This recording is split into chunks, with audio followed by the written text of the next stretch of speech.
গল্প শুরু করার আগে চলুন পরিচয়টা সেরে নেই। আমার নাম তো জানেনই, তারপরেও বলছি, আমি রিদওয়ান, বাবা মায়ের বড় ছেলে। আমার একটা ছোট বোন আছে, নাম সাদিয়া আক্তার। এবার ক্লাস 9-এ পড়াশোনা করতেছে। আমি এসএসসি পাশ করে ইন্টারে ভর্তি হওয়ার জন্য ওয়েট করতেছি। আমার বাবা ছোট একটা ব্যবসা করে, তা দিয়েই আমাদের সংসারটা চলে যায়। আর আমার আম্মু হাউসওয়াইফ। আমাদের যৌথ পরিবার। আমার বাবার 3 ভাই 2 বোন। বাবা সবার ছোট, আর বড় 2 বাবা সহ সবাই এক বাসায় থাকি। বড় বাবার 1 মেয়ে 1 ছেলে, রাসেল আর সোনিয়া। আর মেজো বাবার 2 মেয়ে, মিতু আর রিমা। কিন্তু এই 2 পরিবারের সদস্যদের সাথে আমাদের সম্পর্ক তেমন একটা ভালো না, কারণ তারা অনেক বড় লোক আর আমরা গরিব। বড় বাবা আর মেজো বাবা দুজনই একটা কোম্পানি দিয়েছে। তারা অনেক সম্পদের মালিক। তাদের ছেলেমেয়েরা অনেক অহংকারী, গরিবদের মানুষ মনে করে না। আর বাবার কাছে শুনেছিলাম, দাদা মারা যাওয়ার আগে আগে মেজো বাবা আর বড় বাবা কৌশলে সব সম্পত্তি নিজেদের নামে করে নিয়েছে, আর বড় ফুপির নামে করে দেয়। আমার বাবাকে আর ছোট ফুপিকে সামান্য কিছু দিয়েছে, তবে বাবার এ নিয়ে কোনো আক্ষেপ নেই। কিন্তু প্রতিনিয়ত আমাদের 2 পরিবারের সদস্যদের কাছে অপমানিত হই, কিন্তু কিছুই করার নেই আমাদের। তো চলুন এখন মূল গল্পে ফেরা যাক। আজকে বাসায় অনুষ্ঠান রয়েছে, অনেক মেহমান এসেছে। আসলে আজকে বড় বাবার ছেলে রাসেল ভাইয়ের বিয়ে। সবাই অনেক আনন্দ করছে, কিন্তু আমি আর আমার বোন ব্যতীত। কেননা আমাদের ওই অনুষ্ঠানে যেতে মানা করেছে, তাই যায়নি। আর আমারও তেমন একটা যাওয়ার ইচ্ছে নেই। আমাদের বাসাটা 3 তলায়, আমরা 3 তলাতেই থাকি, আর নিচতলায় অনুষ্ঠান হচ্ছে। এদিকে সন্ধ্যাবেলা যখন নিচতলায় অনুষ্ঠান হচ্ছে, তখন আমি বাজার থেকে কিছু জিনিস কিনতে গিয়েছিলাম, আর সেগুলো নিয়ে বাসায় আসতেছি। নিচতলা দিয়ে যখন আমাদের রুমে যাব, তখনই একটা মেয়ে মেজো বাবার মেয়ে রিমাকে আমাকে দেখে জিজ্ঞেস করলো, কি রে রিমা, ওই ছেলেটি ওই যে উপরের দিকে যাইতেছে। ও, ওই ছেলেটা? ও আমাদের বাসায় এক আঙ্কেল থাকে, তার ছেলে। ওদেরকে আমার বাবা আর বড় বাবা দয়া করে থাকতে দিয়েছে, তাই এখানেই থাকে। ও, তবে ছেলেটা কিন্তু খুব ভালো। ছি, তোর রুচি কবে থেকে খারাপ হতে শুরু করলো রে? হ্যাঁ, ওরা আমাদের বাসার চাকরের যোগ্যও না, আর তুই সেই ছেলেকেই চয়েস করলি। আমার তো রিমার কথা শুনে খুব খারাপ লাগলো, কষ্ট লাগলো অনেক। ওর আপন চাচার ছেলে আমি, আর সে আমাকে আর আমার মা বাবাকে এভাবে বলতে পারলো। আসলে অহংকার মানুষকে অন্ধ করে দেয়। দেখ রিমা, পৃথিবীতে সবাই মানুষ। হয়তো তারা গরিব, তোরা অনেক ধনী, কিন্তু ওরাও তোদের মতো রক্ত মাংস দিয়ে গড়া। তাই কোনো মানুষকে ছোট করতে নেই। অবশ্য তোকে এসব বলে লাভ নেই। আমি আর ওদের কথা না শুনে উপরে চলে গেলাম। আমি রুমে গিয়ে মাকে জিনিসগুলো দিয়ে নিজের রুমে এসে রিমার কথাগুলো ভাবতে লাগলাম। রিমা আর আমি প্রায় সমবয়সী। ভাবতে লাগলাম, মানুষের অর্থ সম্পদ বেশি হলে তারা কতটা নিচে নামতে পারে। সব ধনী মানুষরা আবার সমান না। কিছুক্ষণ পর আম্মু আর সামিয়া আমার রুমে আসলো। কি হয়েছে রেদওয়ান, তোমার মন খারাপ কেন? কিছু না আম্মু, এমনিতেই। মায়ের কাছে লুকাচ্ছ? বলো কি হয়েছে। আচ্ছা আম্মু, আমরা এই বাসা থেকে কি চলে যেতে পারি না? কেন হঠাৎ এই কথা?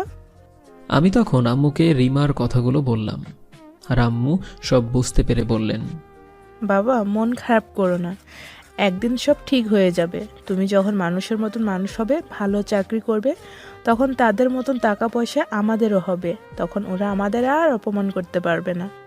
তুমি দোয়া করিও আম্মু, আমি যেন একজন ভালো মানুষের মতো মানুষ হতে পারি। আম্মু আরও কিছু কথা বলে মন খারাপ করে চলে গেল। সামিয়া আমার সাথে বসে গল্প করতে লাগলো। এদিকে রাত প্রায় 8টার দিকে সামিয়া বলল, ভাইয়া চলো ছাদে যাই। না সামিয়া, এখন যাওয়া যাবে না। ওদের বাসায় অনেক মেহমান আসছে, হয়তো কেউ ছাদেও বেসেছে। আমরা যদি যাই তাহলে ওরা গালাগালি করবে। চলো না ভাইয়া, শুধু যাবো আর কিছুক্ষণ থেকেই চলে আসবো। আচ্ছা ঠিক আছে, চলো। অতঃপর 2 ভাই বোন মিলে আম্মুকে বলে ছাদে গেলাম। বাবা এখনো বাসায় আসেননি আজকে। এদিকে সামিয়ার আমি ছাদে গিয়ে বসে আছি। সামিয়া আমার ফোনটা নিয়ে গেমস খেলতে লাগলো। আমি বসা থেকে উঠে দাঁড়িয়ে জ্যোৎস্না রাতের আলোয় চারদিকটা দেখতে লাগলাম। কিছুক্ষণ পর কয়েকজনের চেঁচামেচি শুনতে পেলাম ছাদের গেটের দিকে। পিছন ফিরে তাকিয়ে দেখি রিমা আর তার কিছু বান্ধবীরা আর বড় ফুপির মেয়ে আর ছেলে ছাদে এসেছে। আমি তখন সামিয়াকে বললাম, সামিয়া বোন আমার, চল এখন আমরা রুমে যাই। ওরা আসতেছে, আমাদের আর এখানে থাকা ঠিক হবে না, কারণ ওরা এখানে আসলেই উল্টোপাল্টা বলা শুরু করবে। ঠিক আছে ভাইয়া, চলো।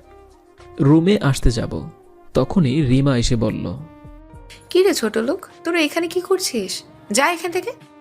রিমা, মানুষের ব্যবহারই প্রকাশ হয় যে কে ছোট লোক আর কে বড় লোক। আমরা তো নিচেই নেমে যাচ্ছিলাম, এই কথাটা না বললেও পারতে। কি তোর এত বড় সাহস, তুই আমাকে ব্যবহার শেখাচ্ছিস?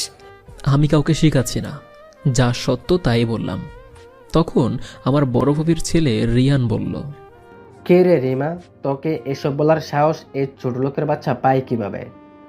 রিয়ান, মুখ সামলে কথা বলো, আমাকে যা বলার বলো, কিন্তু আমার বাবা মাকে নিয়ে একটাও বাজে কথা বললে সেটা আমি সহ্য করব না। কি করবি রে তুই ছোট লোকের বাচ্চা?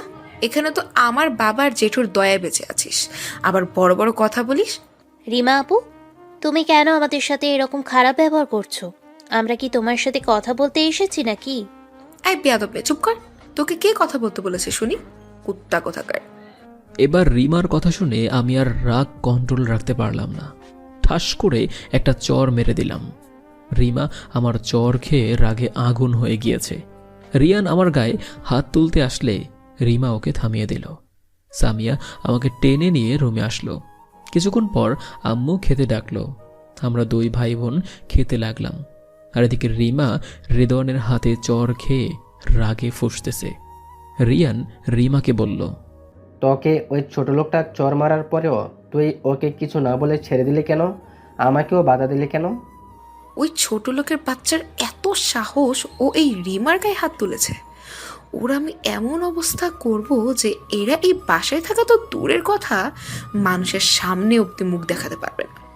কি করবি তুই? শোন তাহলে। এরপর রিমা আর রিয়ান মিলে একটা প্ল্যান তৈরি করে। রিমার প্ল্যান শুনে রিয়ানও তাল মিলায়। তারপর রিমা আর রিয়ান নিচে চলে যায়। কয়েক মিনিট পর রিমার কথা মতো রিয়ান রেদওয়ানের রুমে গিয়ে ধীরে নিঃশব্দে প্রবেশ করে এবং কিছু জিনিস রেখে বের হয়ে যায়। তারপর রিমাকে জানায় যে কাজ সাকসেসফুল। তারপর তারা মেহমানদের সাথে ডিনার করতে বসে যায়। আর এদিকে রাতে খাবার খেয়ে আমি আমার রুমে চলে আসলাম। আর কয়েকদিনের মধ্যেই ইন্টারে ভর্তির আবেদন করতে হবে। রুমে এসে শুয়ে ভাবতে লাগলাম কোথায় ভর্তি হব। বাবা বলেছে টেকনিক্যাল লাইনে পড়াশোনা করতে, দেখা যাক কি হয়। ভাবতে ভাবতে একটু চোখ লেগে আসলো। তখনই চিৎকার চেঁচামেচির আওয়াজ শুনতে পেলাম। তখন রাত প্রায় 11টার মতো বেজে গিয়েছে।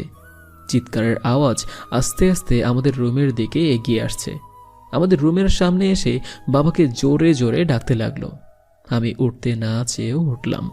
রুমের বাইরে গিয়ে দেখলাম যে বড় বাবা, মেজো বাবা, রিমা, রিয়ান আরও কয়েকজন দাঁড়িয়ে আছে। আর বাবাকে বড় বাবা বলল, কিরে, তোর ছেলে সন্ধ্যার সময় কোথায় ছিল? কেন, ও বাসাতেই ছিল, কি হয়েছে? রিমার রুম থেকে 10,000 টাকা আর একটা সোনার চেন হারিয়ে গেছে। তো এতে কি হয়েছে? আমাদের সন্দেহ হচ্ছে তোর ছেলে চুরি করেছে। যা কিছু বলার বলতে পারো, কিন্তু আমার ছেলে কখনোই কাজ করতেই পারে না। আপনার ছেলে কি করতে পারে না পারে সেটা পরে বোঝা যাবে। ওর রুম সার্চ করব। হ্যাঁ, মেজু মামা রুম সার্চ করলে চোর ঠিকই ধরা পড়বে। রিয়ান, মুখ সামলে কথা বলো। তুই চুপ কর ছোট লোক। রিয়ান, যা ওর রুম সার্চ করে দেখ। আমার মাথায় তো কিছুই ঢুকতেছে না, এরা এভাবে আমার পিছনে লাগলো কেন? রিয়ান আমার রুমে গিয়ে সার্চ করতে লাগলো। 2 মিনিট পার হতে না হতেই টাকা আর স্বর্ণের হার নিয়ে রিয়ান আমার রুম থেকে বের হয়ে আসলো। আমি তো এগুলো দেখে অবাক হয়ে গিয়েছি, সাথে আমার বাবা মা আর সামিয়াও। এসব আমার রুমে কে নিয়ে আসলো? এগুলো আমার রুমে আসলো কিভাবে? শালা চোর কোথাকার, নিজে চুরি করে এনে রুমে রেখেছিস আর বলিস কিছুই জানিস না। বলেই আমার কলার ধরে ধাক্কা দিল। বাবা আমার সামনে এসে দাঁড়ালো। আমার ছেলে এরকম জঘন্য কাজ করতেই পারে না, এসব ষড়যন্ত্র করা হয়েছে ওর বিরুদ্ধে। ষড়যন্ত্র করতে কি ঠেকা পড়েছে আমাদের, নাকি তুই নিজেই টাকা লোভে পড়ে তোর ছেলেকে দিয়ে চুরি করেছিস? সংযত হয়ে কথা বলুন ছোট বাবা। চোর আমরা নই, কারা আসল চোর সেটা এই পরিবারের প্রতিটা মানুষই জানে, আর উপরওয়ালাও জানে। কি তুই আমার মুখের উপর কথা বলিস, ছোট লোকের বাচ্চা? ততক্ষণে সব মেহমানরাও আমাদের রুমের সামনে চলে এসেছে। মেজো বাবা আমার বাবাকে ধাক্কা দিয়ে সরিয়ে আমাকে মারতে লাগলো, সাথে রিয়ানও মারতে লাগলো। বাবা আর মা আমাকে ছাড়িয়ে নিতে আসলে বড় বাবা ওদের ধাক্কা দিয়ে ফেলে দেয়। কয়েক মিনিট পর্যন্ত অনেক মারলো আমাকে। মাথা দেয়ালের সাথে ধাক্কা লাগার কারণে ফেটে গিয়েছে। কালকেই তোরা এই বাসা থেকে চলে যাবি। তোদের মতো চোরদের স্থান এই বাসায় নেই। যদি তোরা এখান থেকে না চলে যাস তাহলে তোদের পরিণতি আরো খারাপ হবে, কথাটা মনে রাখিস। সবাই নানান রকমভাবে আমাদের অপমান করতে লাগলো, গালিগালাজ করে চলে গেল। এদিকে মা আর বাবা আমাকে ধরে নিয়ে রুমে গেল। সামিয়া কান্না করতেছে, সবার চোখেই পানি। এদিকে আমি ভালোভাবে দাঁড়াতেও পারছি না। হঠাৎ আম্মু একটা কোরআন শরীফ নিয়ে এসে আমার হাতে রেখে বলল, এই কোরআন ছুঁয়ে বল, ওরা যে কারণে তোকে রক্তাক্ত করে গেল, তোর বাবা মাকে আঘাত করে গেল, সেই অপরাধ কি তুই করেছিস? আম্মু বিশ্বাস করো, আমি এই কোরআন ছুঁয়ে বলছি, আমি এসবের বিষয়ে কিছুই জানি না। আমি তো ওদের বাসায় যাইনি। আমি জানি আমার ছেলে এরকম কাজ করতেই পারে না, এটা পুরোটাই ষড়যন্ত্র। হ্যাঁ বাবা, রিমা আপু আর রিয়াদ ভাইয়া এইসব করেছে মনে হয়। রাতে ভাইয়ার সাথে ওরা খারাপ ব্যবহার করেছিল। তোমাকে আর মাকে নিয়ে গালি দেওয়ায় ভাইয়া রিমা আপুকে চড় মেরেছিল। এর শাস্তি ওরা একদিন ঠিকই পাবে। ওরা বিনা কারণে আমার ছেলেকে আমাদের সবাইকে মিথ্যা অপবাদ দিয়ে মানুষের সামনে চরম অপমান করলো। বাবা রেদওয়ান, এই অপমানের এবং মিথ্যা অপবাদের জবাব একদিন তুমি মানুষের মতো মানুষে ওদের কড়া জবাব দিবে। তোমরা দোয়া করিও বাবা। বাবা আমাকে কিছু বলে চলে গেলেন, আর মা আর সামিয়া আমাকে ওষুধ খাওয়ালো, প্লাস ব্যান্ডেজ করে দিয়ে ঘুমাতে চলে গেল। এদিকে ব্যথায় আমি নড়াচড়াও করতে পারছি না। আর অন্যদিকে রিমা আর রিয়ান রুমে গিয়ে খুব হাসি আনন্দ করছে। তাদের প্ল্যান সাকসেসফুল হয়েছে, তারা খুব খুশি। ওরা দুজন যখন রেদওয়ানের বিষয় নিয়ে আলোচনা করছিল, ঠিক তখনই রিমার বান্ধবী, যেই বান্ধবীটা আমার কথা রিমাকে জিজ্ঞেস করেছিল, রিমার সাথে দেখা করতে আসার সময় রিমা আর রিয়ানের কথা শুনতে পেয়ে রুমের আড়ালে দাঁড়িয়ে ওদের দুজনের সব কথা শুনল। এরপর রিমার বান্ধবী রিমা আর রিয়ানের সামনে গিয়ে দাঁড়ালো। রিমা তাকিয়ে দেখে যে ওর বান্ধবী রেগে আছে। কিরে কি হয়েছে? এভাবে তুই রেগে আছিস কেন? তোর আর এই ছেলেটার অভিনয়ের কথা শুনে। মানে কি বলতে চাস তুই? আমার ভাবতে অবাক লাগছে যে তোর মতো মেয়ে আমার বান্ধবী। ছি, তুই কিন্তু কিছু না জেনে ভুল বুঝছিস আমায়। চুপ কর তুই। তোরা দুজনে মিলে ষড়যন্ত্র করে রোদওয়ান নামের ওই ছেলেটা আর ওর পরিবারের সাথে যেটা করলি, সেটা কোনো মানুষ কখনো করতে পারে না। একটা কথা মনে রাখবি, অহংকার পতনের মূল। আজ তোরা সবাই মিলে ওদের সাথে যা করলি, সেটার ফল তোরা একদিন পাবি। আমি চলে যাচ্ছি তোর বাসা থেকে। Good bye. আরে শোন, কই যাস? রিমার বান্ধবী ওই রাতেই নিজের বাসায় চলে যায়। কাছাকাছি বাসার হওয়ার কারণে সে চলে যায় সেখান থেকে। আর রিমা আর রিয়ান দুজনেই রিমার বান্ধবীর কথাগুলো তাচ্ছিলের মতো ভেবে যে যার মতো রুমে গিয়ে ঘুমিয়ে পড়ল। এদিকে সকালে ঘুম থেকে উঠে আমি বিছানা থেকে উঠতে পারছি না। সারা শরীরে ব্যথায় মনে হয় পচে গিয়েছে। সকালে আম্মু এসে মলম লাগিয়ে দিল, নাস্তা করিয়ে ওষুধ খাইয়ে দিল। তখন আম্মুকে বললাম, আম্মু বাবা কোথায়? তোমার বাবা বাইরে গেছে। আমাদের যেটুকু জায়গা আছে তা আমরা বিক্রি করে দিয়ে চলে যাব এখান থেকে। আম্মু, আমাদের এই বাসা থেকে যাওয়াটা কি ঠিক হবে? হ্যাঁ, আমাদের এখান থেকে যেতে হবে, নয়তো আমাদের জীবন এরা শেষ করে দিবে। সামিয়ার পড়াশোনার কি হবে? আমরা ঢাকায় যাব, সামিয়াকে সেখানে নিয়ে ভর্তি করিয়ে দিব। আচ্ছা আম্মু, ঠিক আছে। তারপর সারাটা দিন শুয়ে থেকেই কাটলো, ব্যথায় হাঁটতেও পারেনি। দুপুরে আম্মু এসে খাবার খাইয়ে দিয়ে ওষুধ খাইয়ে দিল। বাবা এখনও বাসায় আসেনি।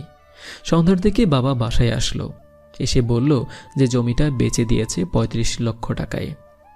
আর জমির পরিমাণটা একটু বেশিই ছিল, শহরের জমি, তাই দামটা একটু বেশিই ছিল।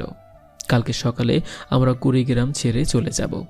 সন্ধ্যাবেলায় নাস্তা করার পর শুয়ে আছি, তখন শুনতে পেলাম মেজো বাবা বাবাকে এসে শাসিয়ে গেল।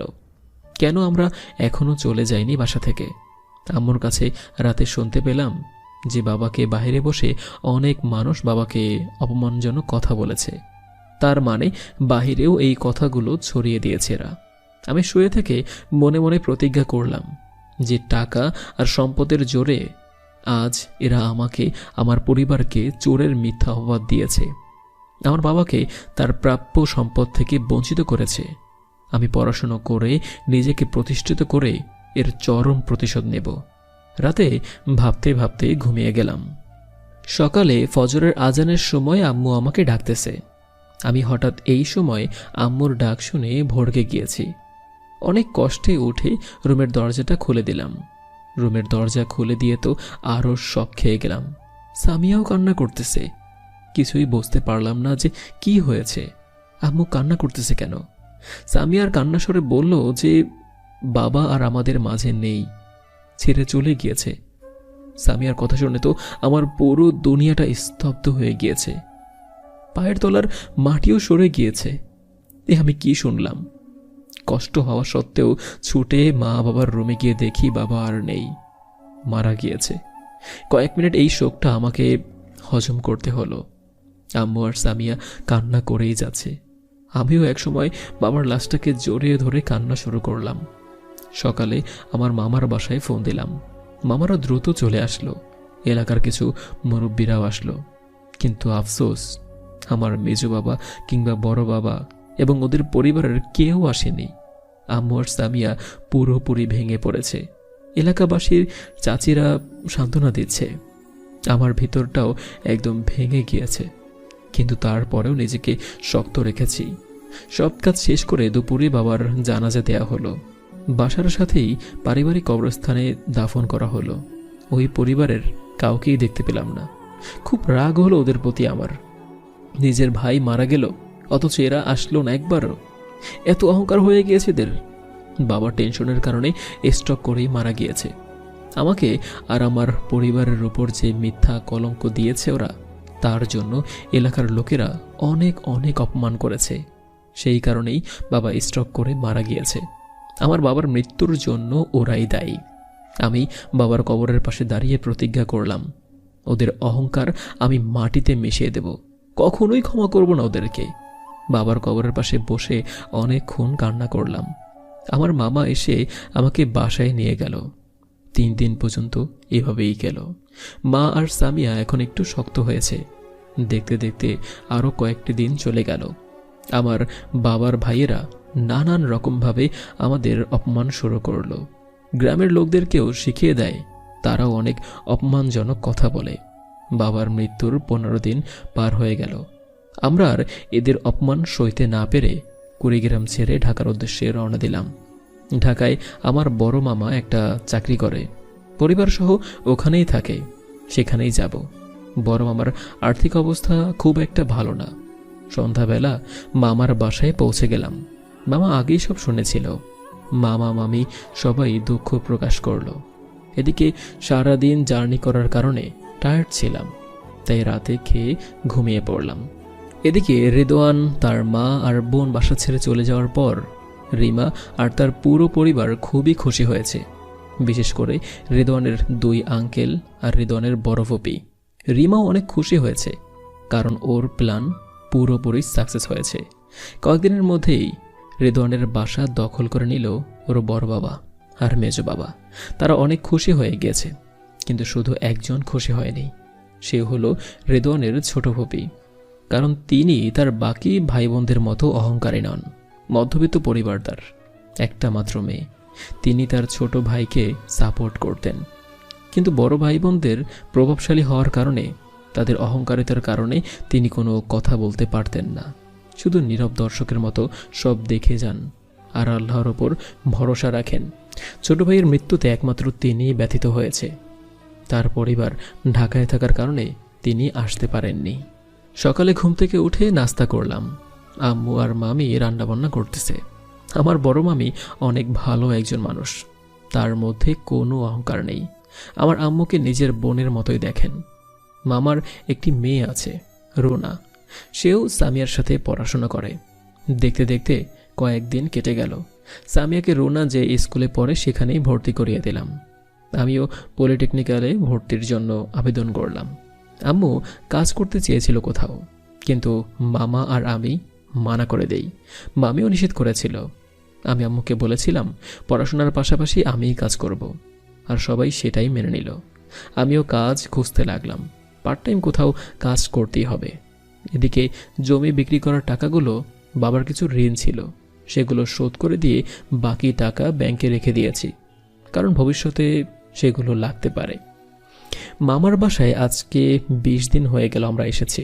এদিকে আমার ভর্তির সময়ও আসতে চলেছে। সামিয়া আর রুনা দুজনে স্কুলে যায়। আজকেও প্রতিদিনের মতো কাজ খোঁজার জন্য বাসা থেকে বের হলাম। বাসা থেকে বের হয়েই 3টা ছেলের সাথে দেখা হয়ে গেল। এদের সাথে প্রতিদিনই দেখা হয়, এই পাড়াতেই বাসা। আমাকে ছেলেগুলোর মধ্য থেকে একটা ছেলে ডাক দিল। আমি ওদের কাছে গেলাম। হাই, আমি মিরাজ। তুমি কে? আমি রিদওয়ান। ও আচ্ছা, এই এলাকায় নতুন নাকি? হ্যাঁ, এই পাশের বাসায় থাকি। ও, কি করো তুমি? আর প্রতিদিন এভাবে কোথায় যাও? আমি পলিটেকনিক্যালে ভর্তির জন্য আবেদন করেছি আর কি, আর প্রতিদিন একটা পার্ট টাইম জব খোঁজার জন্যই বের হই। আমিও তোমার মতো ভর্তির আবেদন করেছি। এদের সাথে পরিচিত হয়ে নাও। এ হলো সুমন আর এ লিমন। বাকি ছেলে দুটোকে দেখিয়ে বলল, এরা আমার খুব ভালো বন্ধু। আজ থেকে তুমি আমাদের বন্ধু হয়ে যাও। ওকে, ঠিক আছে, হলাম বন্ধু। ওকে, বিকেলে কথা হবে। এখন আমি আসি। যাক, কয়েকটা বন্ধু তো হলো। এদেরকে আমার ভালোই মনে হলো।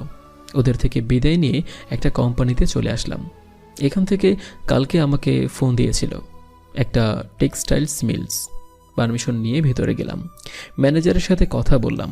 ওনাকে আমার সমস্যার কথা খুলে বললাম, আর উনি বললেন, ঠিক আছে, আমি তোমাকে চাকরিটা দিতেছি। তোমাকে 4 ঘন্টা ডিউটি করতে হবে, মাসে 8,000 টাকা পাবা। থ্যাংক ইউ স্যার, আমি করব চাকরিটা। ওকে, আগামী 1 তারিখ থেকে তাহলে এসো। Okay sir. অতবার বাসায় এসে সবাইকে বললাম, আর বিকেলে বন্ধুদের সাথে আড্ডা দিতে গেলাম কিছুক্ষণ। তারপর সবাই কিছুক্ষণের মধ্যে আমাকে আপন করে নিয়েছে। তারপর মিরাজ আমাকে বলল, আচ্ছা দোস্ত, আমাকে একটা কথা বলতো। কি কথা জানতে চাস, বল। তোর বাবা কি করেন? তুই এই বয়সে চাকরি কি জন্য কি করবি? তাহলে তো পড়াশোনার ক্ষতি হয়ে যাবে। তোর এই প্রশ্নের জবাব আমি কয়েকদিন পরেই দেব, কলেজে ভর্তি হওয়ার পর। তার আগেই প্রশ্ন করিস না। আচ্ছা ঠিক আছে। তারপর সন্ধ্যা পর্যন্ত গল্প করে বাসায় চলে আসলাম। সন্ধ্যায় নাস্তা করার পরে সামিয়া আর রুনাকে কিছুক্ষণ পড়া দেখিয়ে দিলাম। এরপর রাতের খাবার খেয়ে ঘুমিয়ে পড়লাম। এভাবেই কয়েকদিন কেটে গেল। আমি 4 ঘন্টা করে টেক্সটাইলে গিয়ে চাকরি করতে লাগলাম। 2 দিন পর কলেজে ভর্তির রেজাল্ট আসলো। বাসা থেকে একটু দূরে মিরপুর সরকারি পলিটেকনিক্যালে টেক্সটাইল ইঞ্জিনিয়ারিংয়ে চান্স পেলাম। আমার বন্ধুরাও একই সাবজেক্টে একই কলেজে চান্স পেল। আমার জন্য ভালোই হলো। এদিকে সন্ধ্যায় কাজ থেকে ফিরে বাসায় এসে লক্ষ্য করে দেখলাম সেই মেয়েটি আর তার এক বান্ধবী আমার দিকে এগিয়ে আসছে। আমার কাছে এসে হাই বলে বসে পড়ল, আর এরপর বলল, কেমন আছেন আপনি? জি ভালো আছি, আপনি কেমন আছেন? ভালো আছি। একা একা বসে আছেন যে? ওরা ওদের জিএফদের সাথে বেড়াতে গিয়েছে। ও, তো আপনি যান নাই কেন? আমি কার সাথে যাব? কেন, আপনার জিএফ? সরি, আমার জিএফ নাই। ও, ভেরি গুড। তো ওরা আপনাকে একা ফেলে চলে গেল? আমাকে ডেকেছিল, আমি যাইনি তাই। ও, আপনার নাম কি? আমার নাম রেদওয়ান। আপনার নাম কি? আমার নাম রিয়া, আর এরা দুজন হলো আমার বেস্টু, লিমা আর কেয়া। ও আচ্ছা, hi, nice to meet you. প্রথম দিনের ব্যবহারের জন্য সরি। আসলে সেদিন আমার একটু রাগ ছিল, তাই আপনার সাথে ঝগড়া করেছিলাম। প্রথম দিন ঝগড়া করেছিস মানে?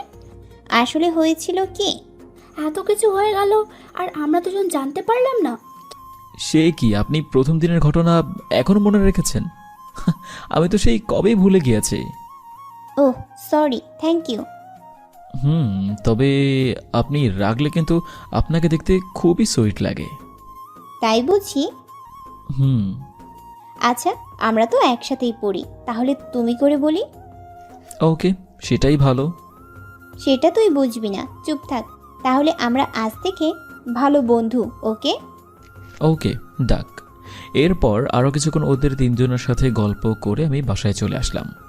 আমার 3 হারামি বন্ধু ওই যে জিএফ নিয়ে ওদের সাথে ঘুরতে গিয়েছে, আল্লাহ জানে কবে ফিরবে। এদিকে বাসায় এসে খাওয়া দাওয়া করে একটু রেস্ট নিয়ে অফিসে চলে গেলাম। এদিকে রেদওয়ান রিয়াদের কাছ থেকে চলে যাওয়ার পর লিমা রিয়াকে ধরলো। কি রে, এবার বলতো রোদওয়ানকে তুই করে বলতে সমস্যাটা কি? সবাইকে তুই বলা যায় না, বুঝেছিস? কেন?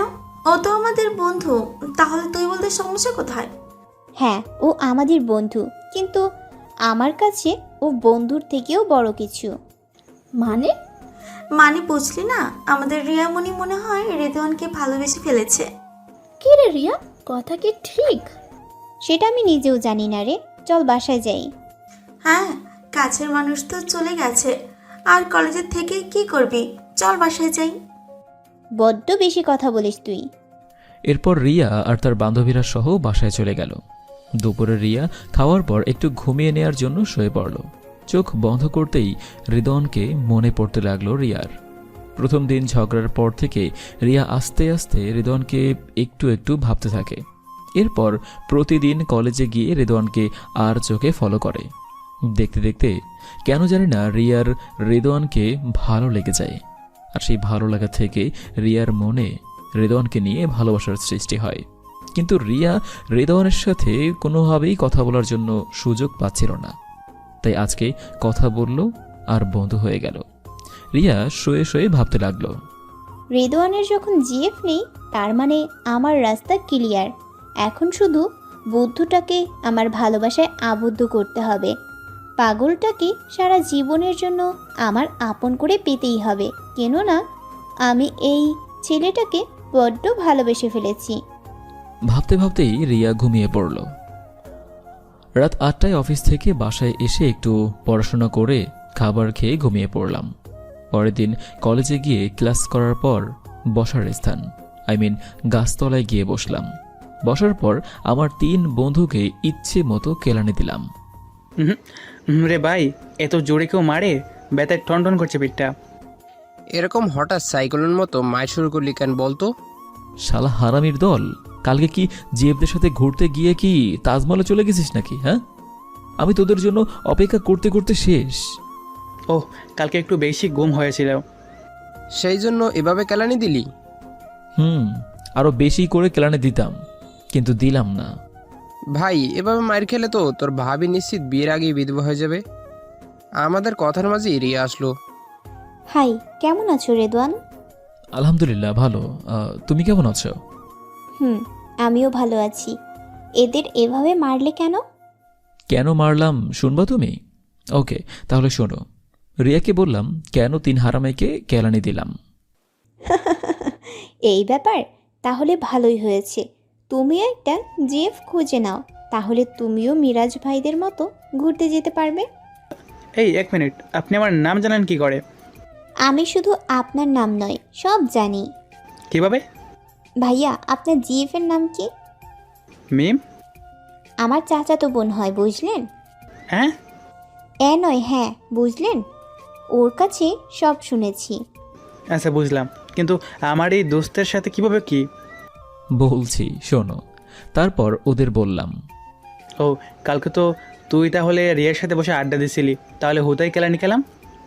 আরও কিছুক্ষণ আড্ডা দিয়ে বাসায় চলে আসলাম। এভাবে দেখতে দেখতে আমাদের প্রথম সেমিস্টারের পরীক্ষা চলে আসলো। পড়াশোনা মোটামুটি চাপ। কয়েকদিন কলেজে না গিয়ে বাসায় পড়াশোনা করেছি, আর আজকে যাইনি। এভাবে পরীক্ষার সময় চলে আসলো। পরীক্ষাগুলো ভালোভাবেই দিলাম, আর পরীক্ষার কারণে রিয়ার সাথে বেশিক্ষণ কথাও হয়নি ভালোভাবে। আজকে শেষ পরীক্ষা। সকালে খাবার খেয়ে কলেজে চলে গেলাম। পরীক্ষার রুমে যাওয়ার সময় রিয়া আমার কাছে আসলো। পরীক্ষার শেষে গাছতলায় ওয়েট করিও। আচ্ছা, ঠিক আছে। পরীক্ষার পর গাছতলায় গিয়ে বসে আছি। বন্ধুরা ওদের জিএফদের সাথে আজকেও ঘুরতে গিয়েছে। কিছুক্ষণ বসে থাকার পর রিয়া আসলো। সরি, একটু লেট হয়ে গেল। ওকে, কোনো ব্যাপার না, বসো। পরীক্ষা কেমন দিলা? আলহামদুলিল্লাহ, সবগুলোই ভালো হয়েছে। তোমার পরীক্ষা কেমন হলো? আমারও ভালোই হয়েছে পরীক্ষা। এতদিন তো ভালোভাবে কথা কিংবা দেখাই হলো না। পরীক্ষার কারণে দুজনেই তো ব্যস্ত ছিলাম, তাই। চলো আজকে আমাদের বাসায় যাব। না, আজকে যাব না, সময় হলে যাব একদিন। ওকে চলো এখন বাসায় যাই। দুজনে গল্প করতে করতে কিছু দূর আসার পর দুজনে দুজনের বাসায় চলে গেলাম। বাসায় এসে খাবার খেয়ে অফিসে চলে গেলাম। দেখতে দেখতে আরও একটি বছর চলে গেল। আমাদের এখন 3য় সেমিস্টার চলছে, আর সামিয়ার সামনে এসএসসি পরীক্ষা। ঢাকায় আসার 1.5 বছরের বেশি সময় হয়ে গেল। পার্ট টাইম চাকরি করে মোটামুটি কিছু টাকা জমিয়ে ফেলেছি। ব্যাংকের টাকা খরচ করিনি, সব টাকাই আছে। কলেজে ক্লাস করার পর অফিসে গিয়ে প্র্যাকটিস করি। যেহেতু আমি টেক্সটাইল ইঞ্জিনিয়ারিং পড়তেছি, সেহেতু আমি যে অফিসে চাকরি করি সেখানে প্র্যাকটিক্যাল করার সুযোগ পাই। ম্যানেজার স্যার আমার উৎসাহ দেখে কাজ করতে পারমিশন দিয়েছিলেন। এদিকে রিয়া আর আমার বন্ধুত্বটা অনেক গভীর পর্যায়ে চলে গিয়েছে। কলেজে অপরিচিত কোনো মেয়ের সাথে কথা বলতে দেয় না, সব সময় শাসন করে। মনে হয় যেন আমার বউ। কলেজে থাকলে সব সময় আমার সাথেই থাকে, আর অন্য সময় ফোনেই খোঁজখবর নেয়। রিয়ার ভাবে বোঝা যায় যে মেয়েটি আমায় খুব বেশি ভালোবাসে, কিন্তু আমি তো প্রেম ভালোবাসায় জড়াতে চাই না।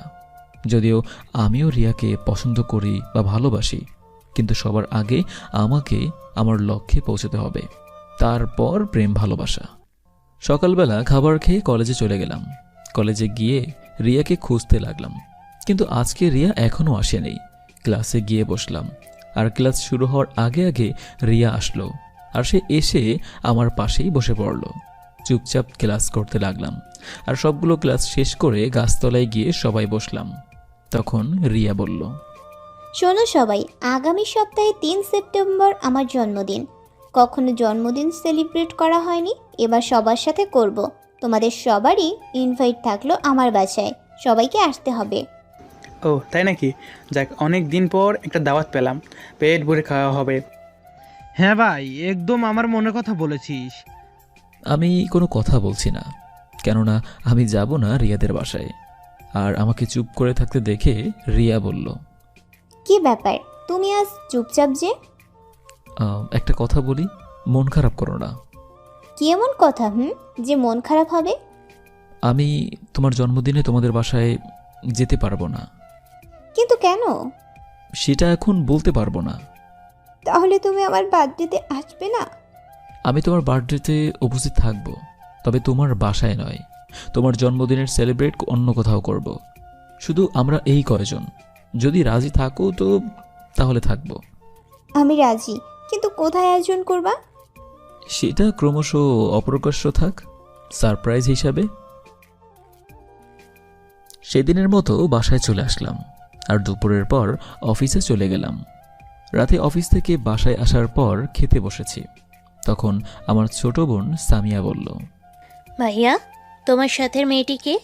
আমার কথা শুনে তো আম্মু, মামা, মামি, রোনা সবাই একবার ভাইয়ার দিকে একবার আমার দিকে তাকাচ্ছে। কি হলো ভাইয়া, বললে না তো মেয়েটি কে? কোন মেয়ে? আরে ভাইয়া, তোতলাচ্ছ কেন? ওই যে তোমার সাথে আজকে দেখলাম নীল ড্রেস পরা মেয়েটা। রে সামিয়া, তাহলে আজ রিয়াকে আমার সাথে দেখেছে। আচ্ছা শোন, ওর নাম হচ্ছে রিয়া, আমার ক্লাসমেট। ও, শুধু ক্লাসমেট নাকি অন্য কিছু আছে? সামিয়া, কি হচ্ছে কি? খাবার খেতে বসে চুপচাপ খেয়ে ওঠো। যাক বাবা, বাঁচা গেল। আম্মুর ধমকানিতে সামিয়া আর কিছুই বলল না। তারপর খাবার খেয়ে গিয়ে ঘুমিয়ে পড়লাম। এদিকে রিয়া রাতের খাবার খেয়ে এসে শুয়ে পড়ল। পরদিন সকালবেলা রিয়া রেদওয়ানের নাম্বারে ফোন দিল, আর ফোন রিসিভ হওয়ার পর তো রিয়া ঘাবড়ে গেল। হ্যালো, কেমন আছো? জি, ভালো আছি, কিন্তু আপনি যাকে ফোন করেছেন তিনি ফ্রেশ হইতেছে। কে আপনি? রিয়া ফোনের অপর পাশে মেয়ে কণ্ঠ শুনে ঘাবড়ে গেল। ভাবলো কে আবার ফোন রিসিভ করলো। কি আপনি?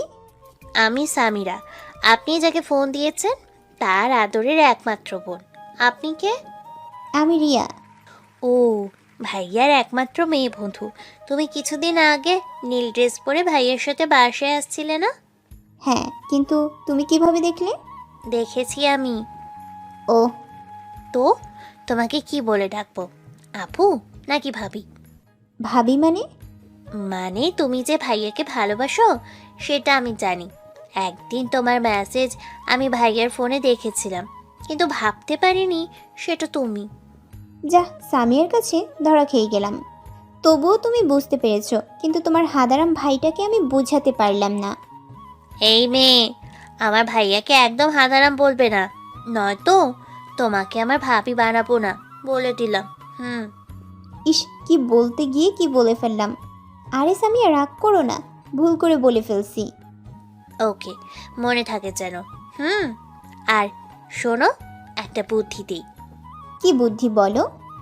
আমার ভাইয়াও হয়তো তোমাকে ভালোবাসে, কিন্তু ভাইয়া কখনো তোমাকে বলবে না। তাই তুমি যদি ভাইয়াকে আপন করে পেতে চাও, তাহলে তোমাকেই ভাইয়াকে প্রপোজ করতে হবে। ভাইয়াকে তোমার ভালোবাসে ফেলতে হবে, না হলে ভাইয়াকে পাবে না। থ্যাংক ইউ ননদিনী, আমি তো আমার ভালোবাসাকে আপন করে নিবই। আচ্ছা ঠিক আছে, তোমাকে আমার ভাবি হিসেবে পছন্দ হয়েছে, তাই বুদ্ধিটা দিলাম, নয়তো দিতাম না। Okay bye. Okay Samia, bye. সামিয়ার সাথে কথা বলা শেষ করে রিয়া মনে মনে ভাবতে লাগলো, সামিয়ার কথা যদি সত্যি হয় তাহলে রিয়াকেই আমাকে প্রপোজ করতে হবে।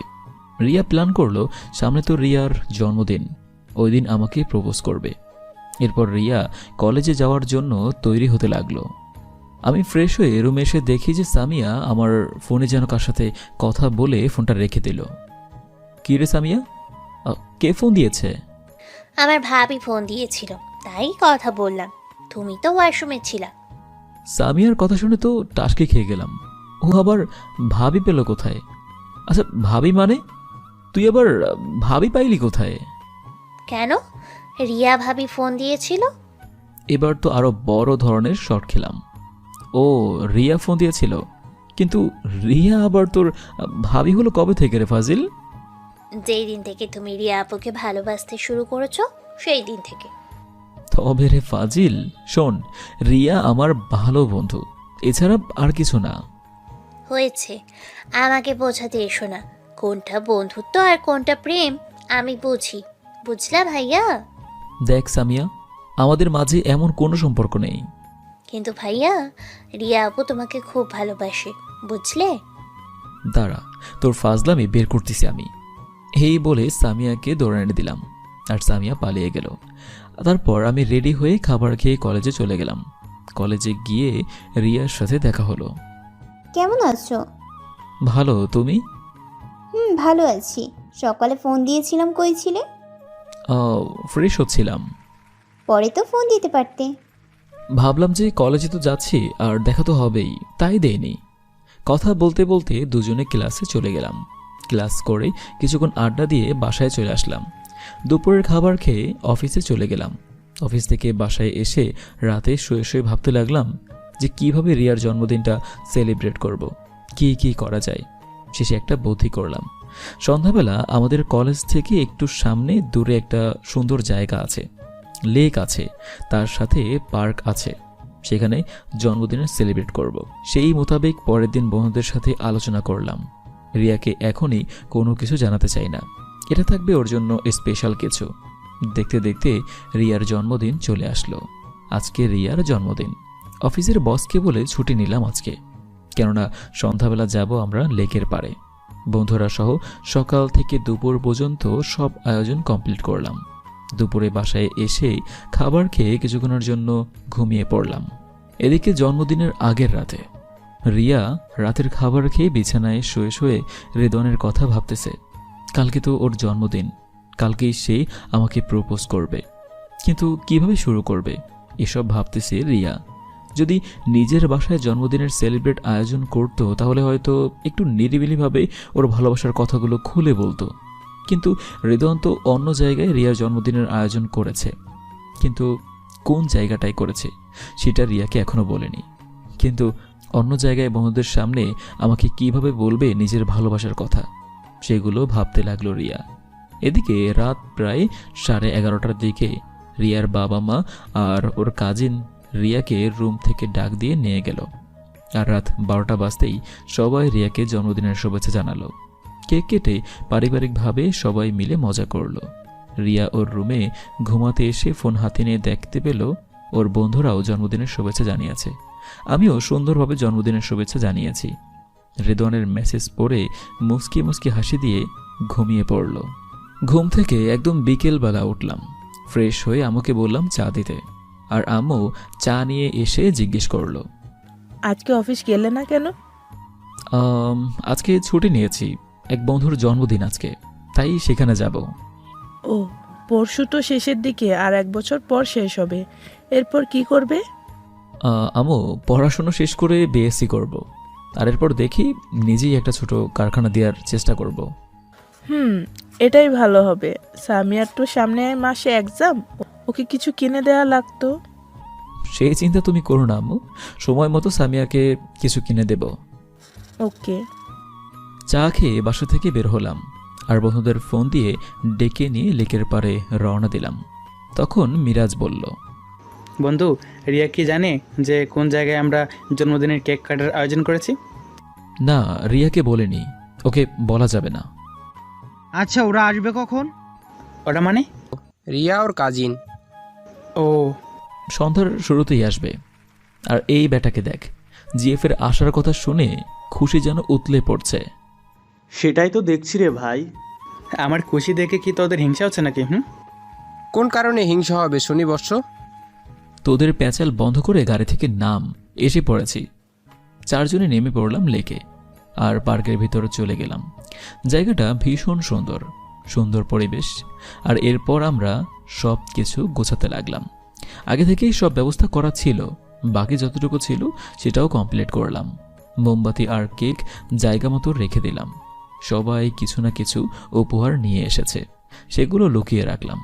আর সন্ধ্যার সময় রিয়া আসতে লেট দেখে রিয়াকে ফোন দিলাম। হ্যালো, কোথায় তুমি? এই তো কলেজের কাছাকাছি এসে গেছি। যাব কোথায় সেটা তো বললে না। ওকে, আমি মেসেজ করে দিয়েছি, সেই জায়গায় তাড়াতাড়ি এসো। ওকে। রিয়ার সাথে কথা বলা শেষ করে রিয়াকে লেকের লোকেশনটা মেসেজ করে দিলাম।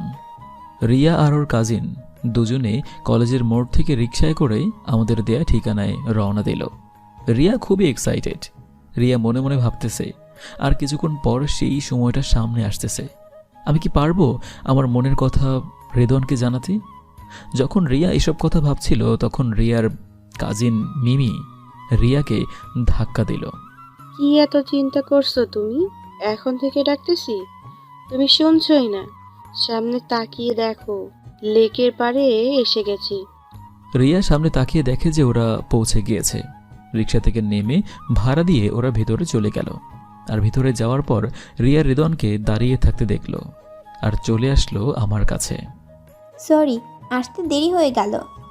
ওকে, এখন চলো। রিয়া আর মিমকে নিয়ে আমাদের নির্ধারিত স্থানে উপস্থিত হলাম। রিয়া সমস্ত আয়োজন দেখে খুবই খুশি হয়ে গেল, আর আমাকে সহ আমাদের সবাইকে ধন্যবাদ জানালো। মিরাজ তো মিমকে কাছে পেয়ে সেই খুশিতে আছে। জন্মদিনের পার্টির থেকে মিম ওর কাছে বেশি ফ্যাক্ট হয়ে গিয়েছে। হে মিরাজ সাহেব, একটু কম করে প্রেমটা করেন, ঠিক আছে? এখন অন্তত জন্মদিনের পার্টিটা শুরু করা যাক। শালা ভাবিকে পেয়ে এইদিকে সব ভুলে গেছে। সরি দোস্ত, চলো অনুষ্ঠান শুরু করি। তারপর রিয়ার সামনে কেক নিয়ে এসে রাখলাম, আর রিয়াকে কেক কাটতে বললাম। রিয়া কেক কাটলো, আর প্রথমে আমাকে খাইয়ে দিল, এরপর বাকিদের খাওয়ালো। একে একে সবাই রিয়াকে উপহার দিল। আমিও রিয়াকে একটা ডল আর একটা হাতে ঘড়ি পরিয়ে দিলাম।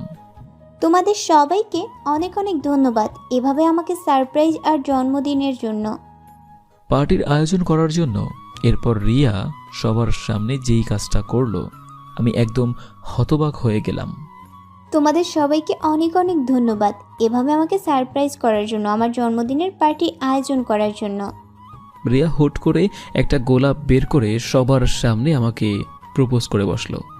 আমি তো রিয়ার কাণ্ড দেখে একদম শকড হয়ে গিয়েছি। আমি জানি যে রিয়া আমাকে ভালোবাসে, কিন্তু রিয়া নিজে আজ এইভাবে আমাকে প্রপোজ করবে ভাবতেও পারছি না আমি। আমার বন্ধুরাও অবাক হয়ে দাঁড়িয়ে আছে, রিয়ার দিকে তাকিয়েছিল কিছুক্ষণ। এরপর সবাই আমার দিকে তাকিয়ে আছে। আমি কোনো উত্তর দিতে পারছি না। আমার মুখ থেকে কোনো কথাই যেন বের হচ্ছে না। আমার কোনো উত্তর না পেয়ে মিরাজ বলল, দোস্ত আর কতক্ষণ রিয়াকে অপেক্ষা করাবি? ওর প্রপোজের জবাব দে। ভাইয়া আপনি চুপ করে আছেন কেন? আপুর প্রশ্নের উত্তর দেন। সবার কথা শুনে আমি রিয়াকে দাঁড় করালাম আর বললাম, রিয়া, আমি জানি তুমি আমাকে কতটা ভালোবাসো। অনেক আগেই সেটা বুঝতে পেরেছিলাম, কিন্তু এটা ভাবিনি যে আজ তুমি আমাকে এভাবে প্রপোজ করবে। এখন আমি যেটা বলবো হয়তো তা শুনে তোমার কষ্ট লাগতে পারে, কিন্তু সেটা আমাকে বলতে হবে। কি বলতে চাও তুমি? বলো। কি বলবি তুই রিয়াকে? আমার পক্ষে রিলেশনশিপে যাওয়া সম্ভব নয়। আমি তোমার প্রপোজালটা অ্যাকসেপ্ট করতে পারবো না। আমার কথা শোনার সাথে সাথেই রিয়ার হাত থেকে গোলাপ ফুলটা মাটিতে পড়ে গেল। রিয়ার দিকে তাকিয়ে দেখি ওর চোখের কোণায় পানি। রিয়ার চোখে পানি দেখে আমার ভিতরটা দুমড়ে মুচড়ে যাচ্ছে। আমিও তো রিয়াকে খুব বেশি ভালোবাসি, কিন্তু আমার বুক জ্বলে যাচ্ছে প্রতিশোধের আগুনে। আমার বন্ধুরা আমার কথা শুনে শট খেয়ে গিয়েছে। মিরাজ আমার কাছে এসে বলতে লাগলো, এই রিদওয়ান, এটা কি উত্তর দিলি তুই? তুই এভাবে রিয়াকে ফিরিয়ে দিতেছিস কেন? আমার কাছে যে আর কোনো অপশন নেই বন্ধু। কিসের অপশন নেই তোর কাছে শুনি? মেয়েটা তোকে পাগলের মতো ভালোবাসে, আর তুই ওর প্রপোজকে ইগনোর করছিস। প্লিজ আমাকে এই বিষয়ে কিছু বলিস না। রিয়া তোকে মেয়ে হয়ে নিজে থেকে প্রপোজ করেছে বলে তুই কি ওকে ইগনোর করছিস? হ্যাঁ, আমি কোনোই উত্তর দিচ্ছি না। আমার মন আমাকে বিভিন্ন রকম কথা বলছে। একবার বলছি এটা ঠিক হচ্ছে না, কিন্তু আরেকবার পুরনো স্মৃতির কথাগুলো মনে করিয়ে দিচ্ছে। তখনই রিয়া আমার সামনে এসে বলল, আমি কি এতটাই খারাপ বা দেখতে অসুন্দর যে আমাকে ভালোবাসা যায় না? তুমিও তো আমাকে ভালোবাসো আমি জানি, তাহলে আমাকে গ্রহণ করতে অসুবিধা কোথায় বলো? রিয়া, তুমি সব কিছুতেই পারফেক্ট আছো। তোমাকে যে লাইফে পাবে সে অনেক হ্যাপি হবে। তাহলে আমাকে গ্রহণ করতে অসুবিধা কোথায় বলো? সেটা আমি বলতে পারবো না। হ্যাঁ, তোকে বলতে হবে তুই কেন রিয়াকে গ্রহণ করতে পারবি না। হ্যাঁ ভাইয়া বলেন। তুই আমাদেরকে একদিন তোর জীবন কাহিনী বলতে চেয়েছিলি, কিন্তু বলিসনি, আর সব উত্তর দিতে হবে তোকে। আমি কিছুক্ষণ নীরব থাকার পর বললাম, ঠিক আছে, তোরা সবাই যেটা জানতে চাচ্ছিস সেটা আমি তোদেরকে বলতেছি, শোন তাহলে সবাই। এরপর আমি শুরু থেকে শেষ পর্যন্ত সব খুলে বললাম ওদেরকে।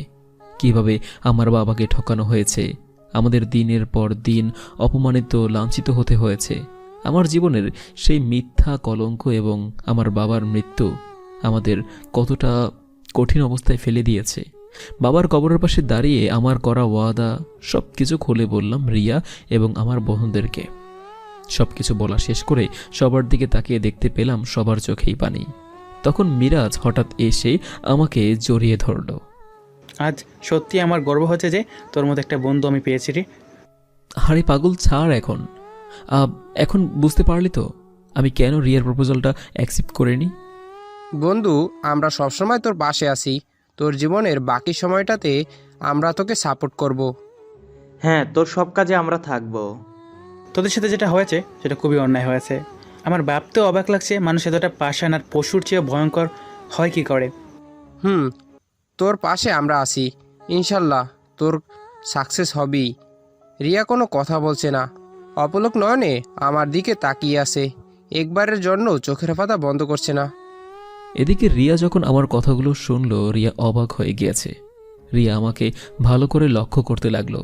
রিয়া আমার পরিচয় ভালোভাবে জানার পর আরও শক খেয়েছে। রিয়া মনে মনে ভাবছে, রেদওয়ান যা বলছে তা যদি সত্য হয় তাহলে তো ওর সাথে আমার বিশাল সম্পর্ক আছে। না, বাসায় গিয়ে আম্মুকে ধরতে হবে, তাহলে সব জানতে পারবো রেদওয়ানের বিষয়ে ভালোভাবে। আমার সব কথা শোনার পর রিয়া অনেকটা কষ্ট পেয়েছে। সে আমার দিকে অপলকভাবে তাকিয়ে আছে আর মনে মনে ভাবছে, মিস্টার রেদওয়ান, তুমি আমার প্রপোজ অ্যাকসেপ্ট করনি তো কি হয়েছে? আমি তোমাকেই আমার জীবনসাথী হিসেবে চাই, আর জীবনসাথী বানাবই। আমিও দেখব তুমি আমাকে ভালো না বেশি যাও কোথায়। আমি রিয়ার কাছে গিয়ে রিয়াকে বললাম, রিয়া, তুমি আমার থেকে অনেক ভালো ছেলে পাবে, আর তার কাছেই তুমি সুখে থাকবে। আমাকে ভুলে যাও।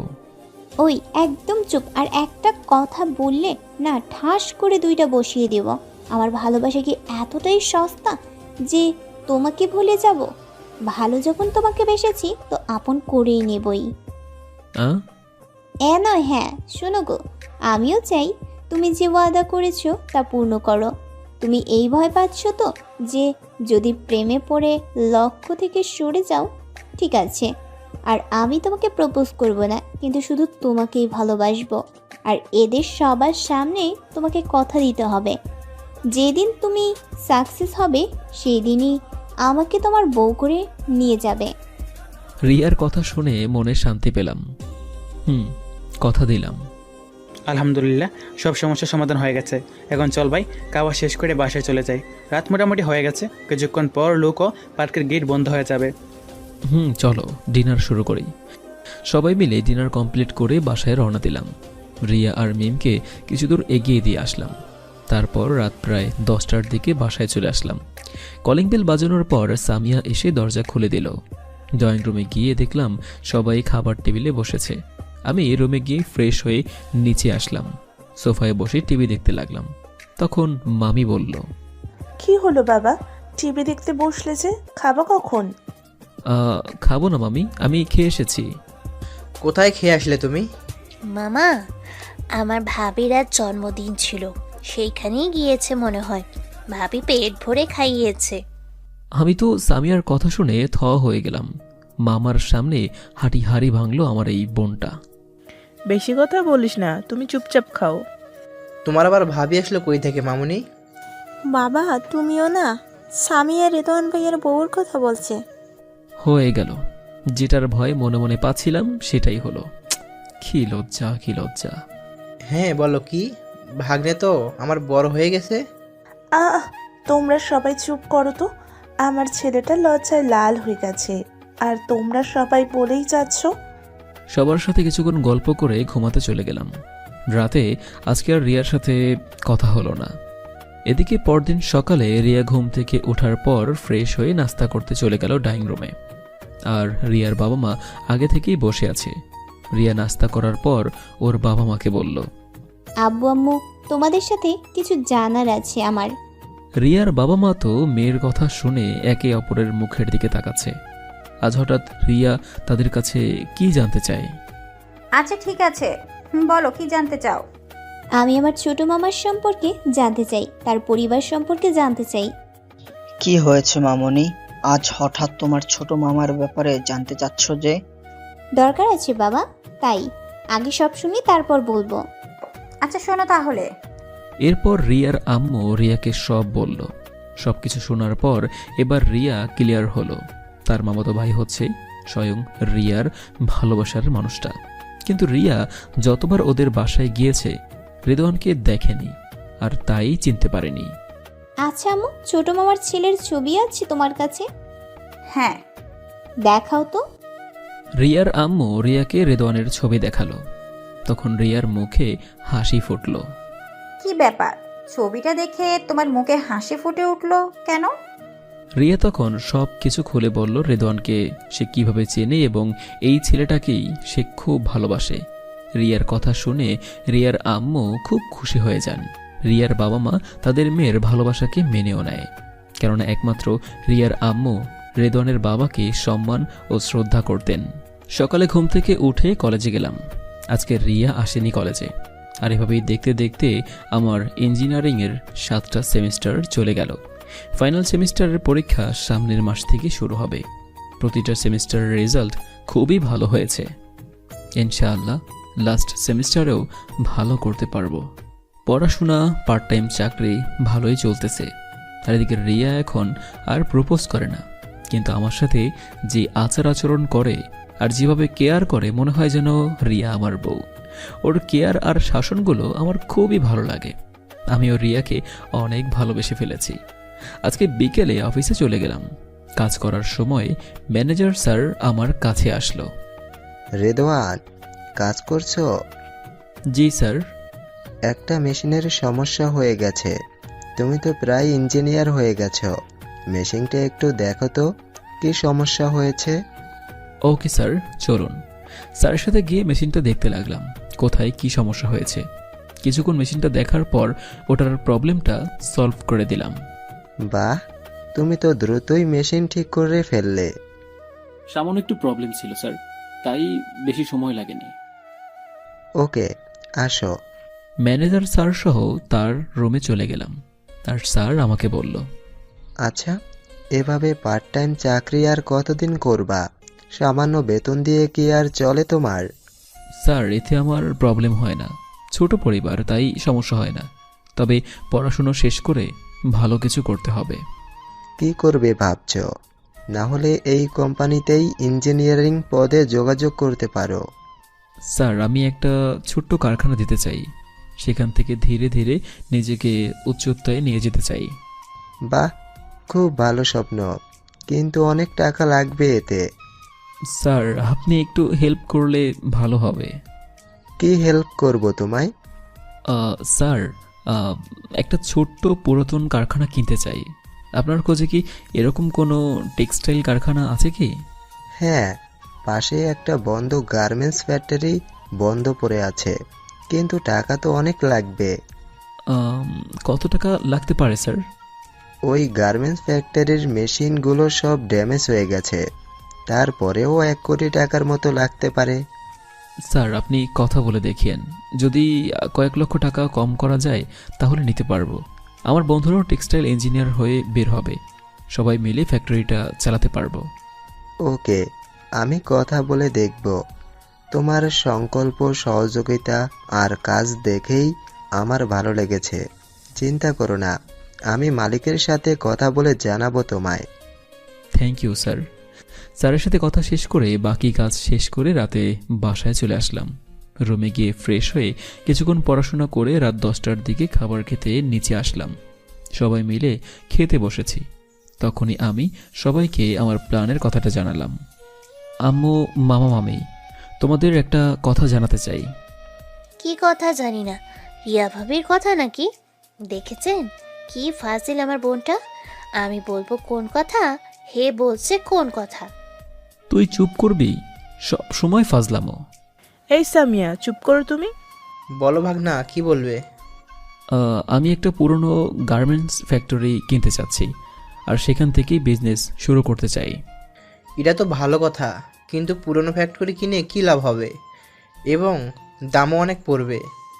মামা, আমি যতটুকু শুনেছি ওই ফ্যাক্টরির ব্যাপারে, সেটা হলো ওই মালিকটা নাকি লস খেয়েছে আর তার সমস্ত মেশিন ড্যামেজ হয়ে গিয়েছে। গার্মেন্টসটা অনেকদিন থেকে বন্ধ হয়ে পড়ে আছে। আমি আর আমার বন্ধুরা তো ইঞ্জিনিয়ারিং লাইনেই পড়াশোনা করছি, তাই আমার মনে হয় আমরা সেটার সমাধান করতে পারবো। সবই তো বুঝলাম বাবা, কিন্তু তুমি কি পারবে বাবা সেখান থেকে সামনে এগিয়ে যেতে যদি লোকসান হয়ে যায়? পারতে আমাকে হবেই মামা, আমার দৃঢ় বিশ্বাস। তোমাদের দোয়া থাকলে আমি সাকসেস হব। দোয়া তো সবসময় করি বাবা, যেন তুমি সাকসেস হও। ইনশাল্লাহ তুমি পারবে। কত টাকা লাগবে গার্মেন্টস ফ্যাক্টরি কিনতে? মামি, 1 কোটি টাকার কথা শুনেছিলাম আমার ম্যানেজার স্যারের কাছ থেকে। তারপর স্যারকে বলেছিলাম ফ্যাক্টরির মালিকের সাথে কথা বলে যদি কয়েক লাখ টাকা কমানো যায়। এতগুলো টাকা তুমি পাবে কোথায়? আমার কাছে আছে প্রায় 6 লাখ টাকার মতো, আর আম্মুর ব্যাংকে 30 লাখ টাকার মতো আছে। বাকিটা লোন নিতে হবে। যদি মামা একটু হেল্প করে এই বিষয়ে তাহলে সুবিধা হবে। হেল্প করবো না মানে? ওই আমার ছেলে নেই, তোকে আমি আমার ছেলের মতোই ভাবি।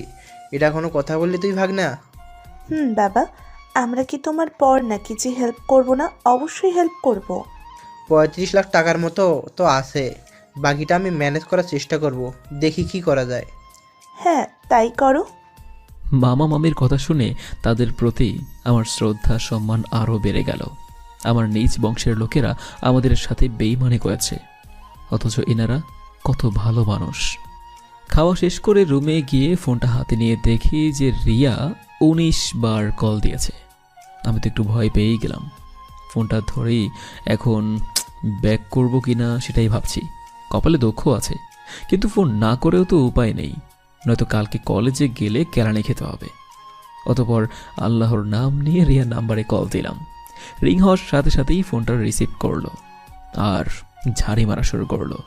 কয়েক মিনিট বকা শুনলাম, কি ম্যাডাম, গলা শুকিয়ে গেছে নাকি? পানি খাবেন? হারামি, মশকরা করো আমার সাথে। ফোন রিসিভ করনি কেন? কতবার ফোন দিয়েছি, হ্যাঁ? সরি গো, ফোনটা রুমে রেখে খেতে গেছিলাম। তোমার শরীর গোষ্ঠী কিলাই। খাবার খাইতে এত সময় লাগে? চালাকি করো আমার সাথে। ওই বলো, কোন মেয়ের সাথে টাঙ্কি মারছিলে বলো? আরে কি মুশকিল, এত রেগে যাচ্ছ কেন? আমি সত্যি খেতে গিয়েছিলাম, আর কিছু আলোচনা করছিলাম বাসার সবার সাথে, তাই লেট হয়ে গেছে। সত্যি বলছো নাকি কোনো মেয়ের সাথে প্রেম করছো? আরে না গো, তুমি ছাড়া আমি আর কার সাথে প্রেম করবো বলো? সেই সাহস কি আমার আছে? হ্যাঁ, আহো, কি বলতে গিয়ে কি বলে ফেললাম। শেষ পর্যন্ত বলেই দিলাম যে ওকে ভালোবাসি। মুখ দিয়ে বের হওয়া লাগে এই সময়। এই কি বললা তুমি? আরেকবার বলো তো। কই কি বললাম? কিছু বলেনি তো। বলেছো তুমি, আমি শুনেছি। বলো কি বললে? কই কিছুই তো বললাম না। আর যদি বলেও থাকে তুমি তো শুনেছো, তাহলে আবার জিজ্ঞেস করছো কেন? সত্যি ভালোবাসো গো? না, ওই যে 5ম সেমিস্টারে একটা মেয়ে আছে, ওরে ভালোবাসি। আমার কথা কি মিথ্যা মনে হয় তোমার কাছে নাকি? কি বললে তুমি? আরেকবার বলো তো। খুব সাহস হয়েছে তাই না? আমি ছাড়া যদি কোনো মেয়ের দিকে তাকাতে দেখি তখন চোখ তুলে ফেলবো। তখন তো তোমারই ক্ষতি, মানুষ তোমাকে বলবে যে অন্ধের বউ। ওই ফাজলামো রাখো, যেটা বললাম মনে থাকে জানো। ওকে, থাকবে। রিয়ার সাথে আরো কিছুক্ষণ কথা বলে ঘুমিয়ে পড়লাম। এদিকে রিয়া রাতে আমাকে অনেকবার ফোন দেয়, কিন্তু রেদওয়ান কিছুতেই ফোন তুলছে না। রিয়া টেনশনে পড়ে গেল, ভাবতেছে যে আমার আবার কি হলো, ফোন তুলছে না কেন। শুয়ে শুয়ে টেনশনে এদিক ওদিক করছে। কিছুক্ষণ পর রিয়ার ফোনটা বেজে উঠল। ফোন হাতে নিয়ে দেখলো আমি ফোন দিয়েছি। রিয়া ফোনটা রিসিভ করে আমাকে ঝাড়ি মারতে লাগলো। এরপর কিছুক্ষণ কথা বলার পর আমি হুট করে রিয়াকে ভালোবাসার কথাটা বলেই ফেললাম। রিয়া আমার কথা শুনে আশ্চর্য আর খুশিও হয়ে গেল। কথা বলা শেষ করে রিয়া আমাকে নিয়ে ভাবতে ভাবতে ঘুমিয়ে পড়ল। সকালে ঘুম থেকে উঠে একটু পড়াশোনা করে খাবার দাবার খেয়ে চলে গেলাম কলেজে। যাওয়ার সময় বন্ধুদেরকে ফোন দিয়ে তাড়াতাড়ি আসতে বললাম। রিয়াকেও ফোন দিয়ে দ্রুত আসতে বললাম। কলেজে গিয়ে গাছতলায় বসে আছি।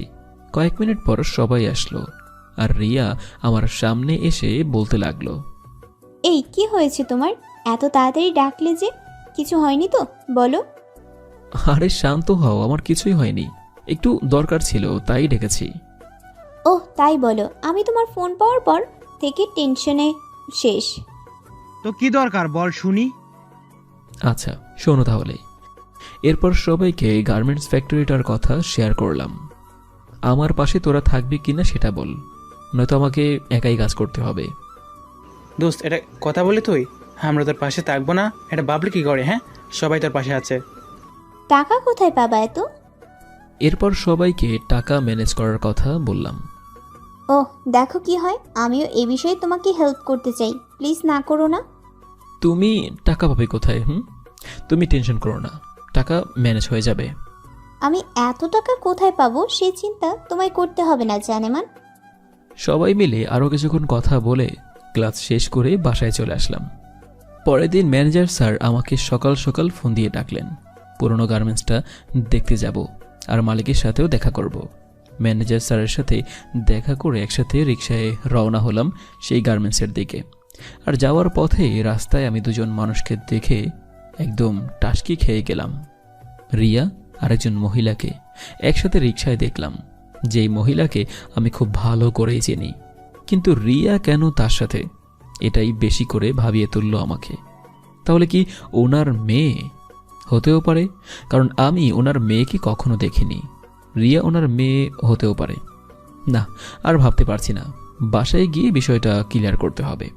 অতঃপর কিছুক্ষণ পরে ম্যানেজার স্যার সহ সেই ফ্যাক্টরিতে চলে আসলাম।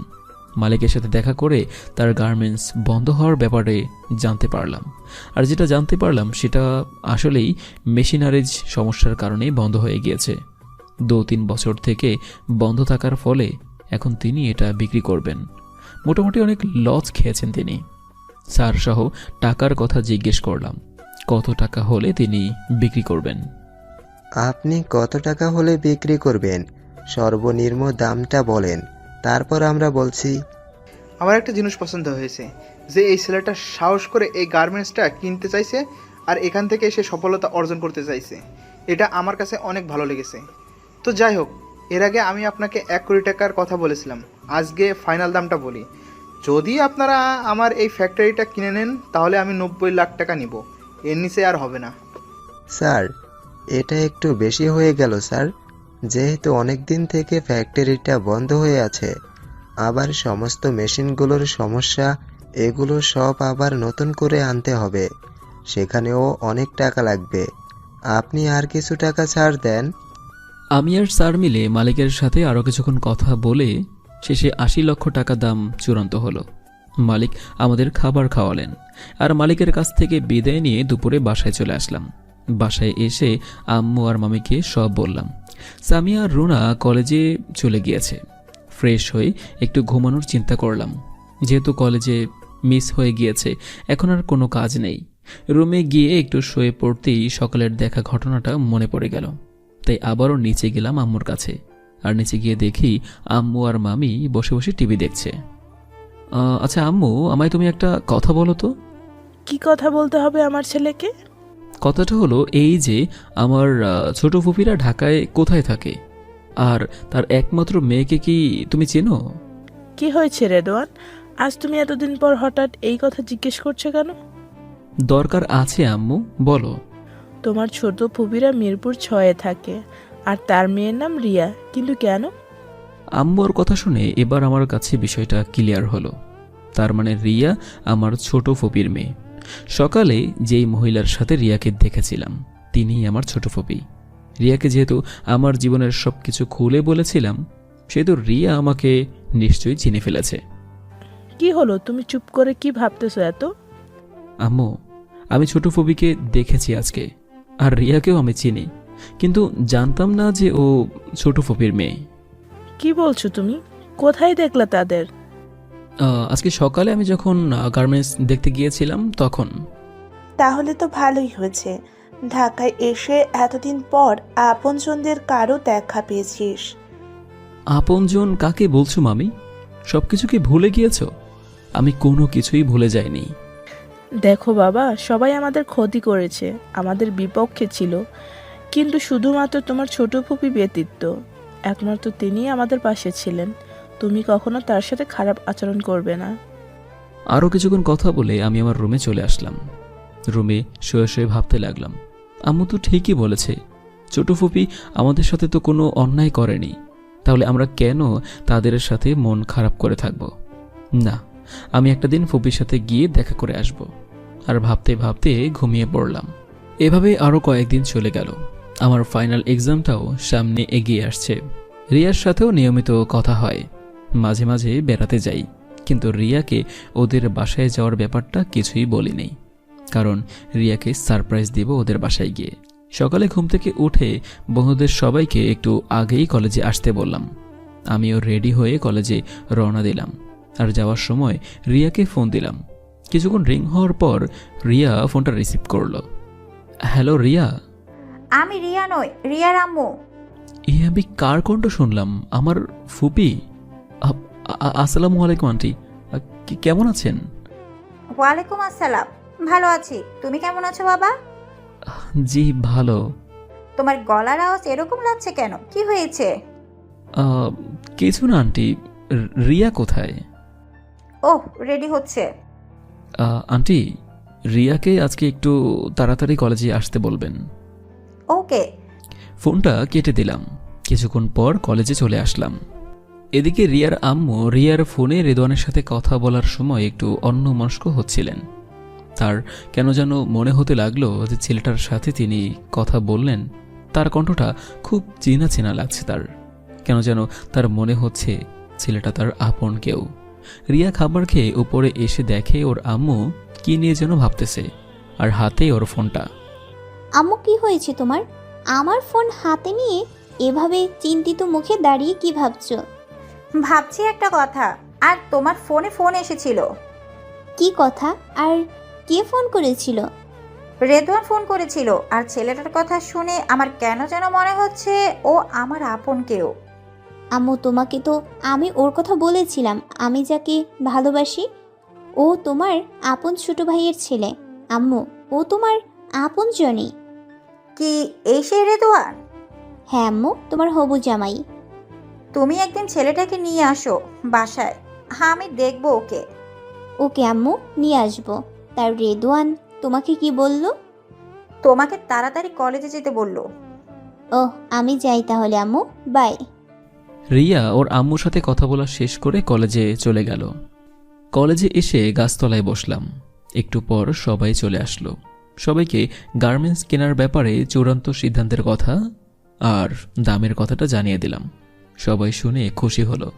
ওদেরকে বলে দিলাম পরীক্ষার পরেই আমরা 4 জন গার্মেন্টসে কাজ শুরু করব।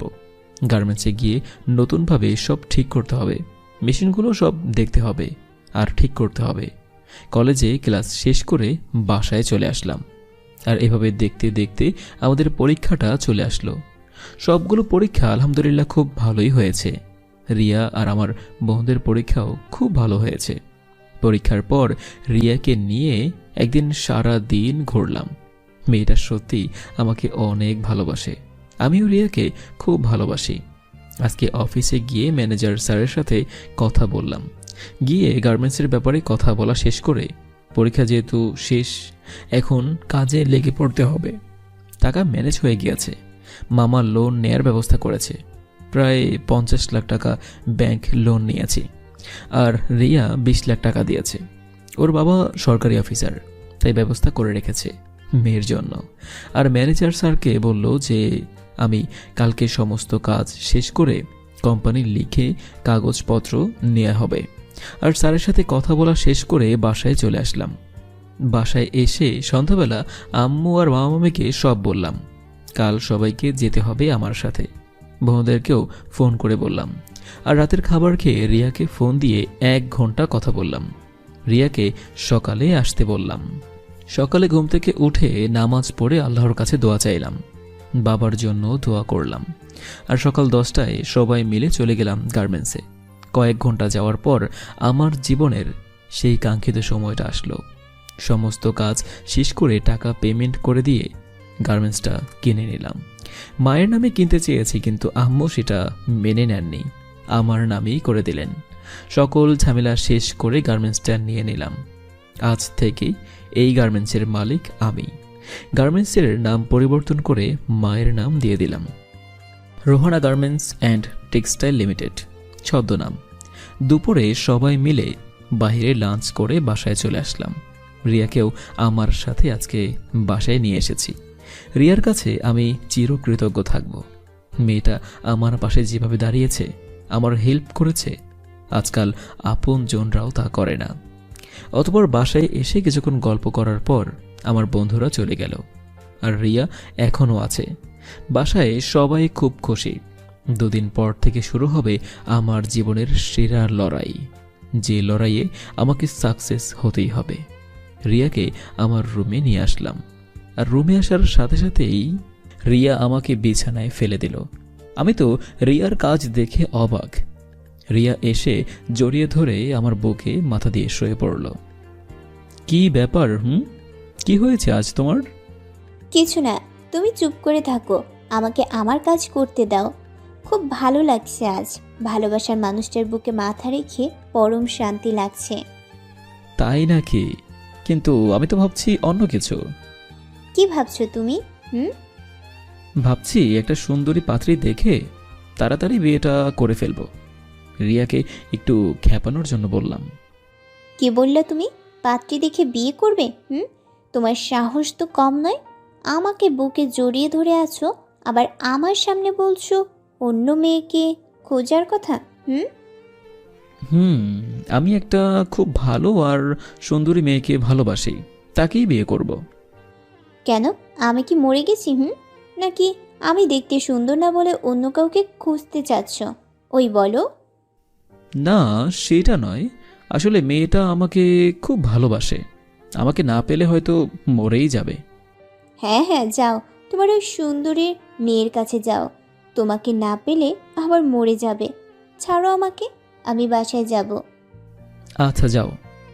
রিয়া আমার কাছ থেকে উঠে রুম থেকে বাইরে বের হতে যাচ্ছিল। তখনই আমি রিয়ার হাত ধরে টান দিয়ে আমার বুকে নিয়ে আসলাম।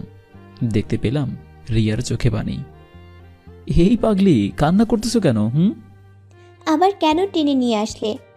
ছাড়ো, আমি বাসায় যাব।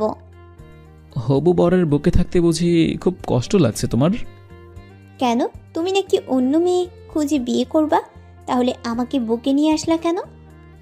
আমি যেই মেয়েটাকে ভালোবাসি আর যেই মেয়েটা আমাকে ভালোবাসে সেটা হচ্ছে একমাত্র তুমি, যে আমার দুষ্টু মিষ্টি বউ হবে। তাহলে এতক্ষণ আমাকে কাঁদালে কেন? দেখলাম আমার হবু বউটার রিয়াকশন কেমন হয়। ওরে দুষ্টু ছেলে, আমার রিয়াকশন দেখবে তাই না? তাহলে এখন দেখো আমার রিয়াকশন।